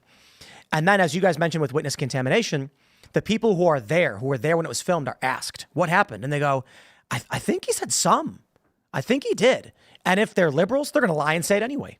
Now you've got 5 journalists who are saying he said some should be condemned totally. You get 5 saying, no, he should say that. He said they. How do you know? They will convince themselves that that's what they heard, the version they want. You know, with eyewitnesses, the normal people think eyewitness testimony is the best testimony. It's horrific. We all know if you take 5 eyewitnesses and you separate them, you get 5 different versions of what happened. Well, have you seen Better Call Saul? Sure. One of the best. Have you seen it? I mean, I've seen some of the episodes. I don't think I know what you're talking about, though. One of the best scenes is Saul. He's a crooked lawyer. Yeah. He's in court. And It's kind of harsh. yeah. But do you know the scene I'm talking about? He asks the guy, he's like, can you point to the man in question who robbed you? And he goes, that's him right there. And he goes, this man sitting right here. Indeed. And he goes, let the record show that the witness has pointed to the man sitting to my left. And he's like, would it surprise you to learn that actually the man being charged is sitting in the back of the courtroom, and this is a random guy that I hired to stand here. Right. And then the judge throws him out. Like that is kind of crazy. That's theater, though. You have to have the defendant sit next to his defense. Of course. The prosecution would call that in a heartbeat. They're like, who's that guy? Well, so the argument they're trying to make of obvious it's a TV show. Yeah. He hired a guy who looked just like him. So it's a same height guy with the same hair and a similar beard, so it's almost identical. Can't really make an identification, right? And this is old stuff in police work too. When you have a lineup or you have a stand up, right? There's rules around how you have to structure that Even to the avoid photo array. right? Yeah. Really? Yep. Yeah. Okay. So if you put it in the wrong order or something, they get you? You can't make, we want a little inside baseball, Tim. Say the victim says a young black man attacked me, and you say, well, we're going to put 8 photos in front of you. You tell us who you think it is. And of the 8 photos, 7 of them are white guys, right? You know which one's going to get picked. Yeah. But in a photo array, 7 white guys and 1 black guy. Which one was it? Right. you can't have your suspect in 1 or 6 box. You can't have him be the first, and you can't have him be the last. Why? Because defense attorneys have said, you made him the first, that's there to stand out. You made him the last, that's there to stand out. So it has to be number 2, 3, 4, or 5. I'm telling you right now, if I'm lying, I'm dying. That's what you have to do. I even asked one of my detectives, who's a senior to me, outstanding guy named Jim. And he's just like, don't put him in 1 or 6. I'm like, are you serious? Is that legitimate? He's like, yeah. But if that's true, that means anyone who's going in knows never pick 1 or 6 now. Well, now they do. Are there any other weird out. things like that? Probably, but off the top of your head. Well, the other way that I have to do a photo array is I'm a detective in the Special Victims Unit. I have to make sure that the person who's administering the photo array doesn't know who the suspect is. That way, when I give you the 6 photo arrays, you can't even look at me and go, which one is it? Looking for me Then to what go. if they choose 1 or 6? Well, then your case is if they pick the wrong guy, then you're shit out of luck, and you need to figure out who your real suspect is. What? Oh, right. But so you're saying when you give the photos to the person who's setting it up, they don't know which one's who? Correct. If you're the person that's going to be receiving the photo array, I'll go to you or you, a detective not even in my division, and it'll be in a closed envelope, and I'll say, here's the photo array. Here are the list of things that you need to read verbatim to the person from New York State. But do you number them in the envelope? I make the photo array and I number them, yes. So, okay. But the person administering it isn't supposed to know, because Right. otherwise there could be a tell, Except right? There they could do be, know- here's one photo, here's another photo. But this means they could take 1 and 6 and pull them slightly downward and say, here are the photos. But they don't know which is their actual guilty person. But if you can't do 1 and 6, and it's like, it's not necessarily, is it a hard rule or is it a soft rule? Like, do it and you'll get in trouble? No, it's not a hard rule. You're not going to get in trouble for it, but it's going to get tossed. Yeah. It just So the is. person doing the lineup knows this. No, no, they don't. Witnesses don't know that. Victims don't. No, know I'm that. saying you give the envelope to another cop, right? Another detective. Oh, another detective. Yeah, They know. So that's a good point. so when they're laying it out, they take 1 and 6, they just slide them downward a little bit, and then they go like that to the 2, 3, and 4. You know. I wish it was that easy. No, we have them all on one page, so you can't move it around. It's all just I see. 6 on 1, 8 by 10, and then you just leave it. What do you think murderers get away with it? Is it? Yeah. Do I think murderers get away? But let me clarify. Like, to a great degree, does it worry you? What, Yes. What's the clearance rate in Buffalo on murders? Ooh, it used to be like 14%. What? It used to be one of the worst in the country. We've had a change in administration, and props to my chief of detectives, Chief Macy, who has brought fantastic training, and I believe we're like up to like 60 or 80. Wow. They've been closing cold cases like it's insane, and our intelligence unit has been a key part of that too. Well, in Illinois, and this is like 15, 20 years ago, I think premeditated murder was cleared at 47%. Everybody knew that if the murder was planned, you got a greater than chance they're not going to figure out you did it. Mm-hmm. And actually, no, I'm sorry. I think it was way less than that. It was passion murders were at like 47. And the reason this came up in issues of crime was because even in the instances where somebody didn't plan to cover anything up, it was still like 50-50 whether you got caught. Largely why Chicago has such insane violence, because the murderers tend to get away with it. It's the same handful of people committing all the killings. Yeah. For the most part. Yeah. Well, Chicago's crazy because it's all honor killings. Not all, but like mostly. You know, some guy gets insulted on TikTok or something, and then he goes and he shoots up a building. Oh yeah. It's shocking how many murders are over nothing. Just Yeah. nothing. It's Well, amazing. what about premeditated murders? Like investigating those? Is it like CSI? You mean like a planned one? Like there's Yeah. rope and chloroform and duct tape and stuff? Or like you come into a room and there's a puddle of water on the ground and the man's suffering from blunt force trauma. And he's hanging. How did he do it? He melted the ice. Well, that's why I was going to say he has blunt force trauma and there's a puddle of water on the ground. Like, do you have no murder weapon? Do you need a murder weapon? Right? Like if someone bludgeoned someone with a block of ice, you know? It's so You circumstantial. often don't have a murder weapon. I mean, you have a dead body. Yep. Right? And maybe Gun's there's gone. reason to suspect, there's animus with some other person. You grab that other person. You get a confession. You may never recover the murder weapon. A lot of homicides are based on witness testimony, video of the event, and then a lot of electronic data. You know what the media tries to do? I like to bring this up quite a bit, is they often say that Trump said a thing without evidence. And what they really mean is there's no proof, and they conflate proof and evidence. So like the way I describe it is a store gets robbed, a guy gets shot, he was shot with a .45. Down the street, there's a guy's house, and he's got 45 casings in his lawn, and the neighbor said he was arguing with the store clerk just last week. So there's evidence that he committed this murder. Then you find out the guy was actually in Tahiti for the past week. He left right away. He hasn't been there all week, and he has proof, and there's videos of him partying in Tahiti, so clearly he didn't do it.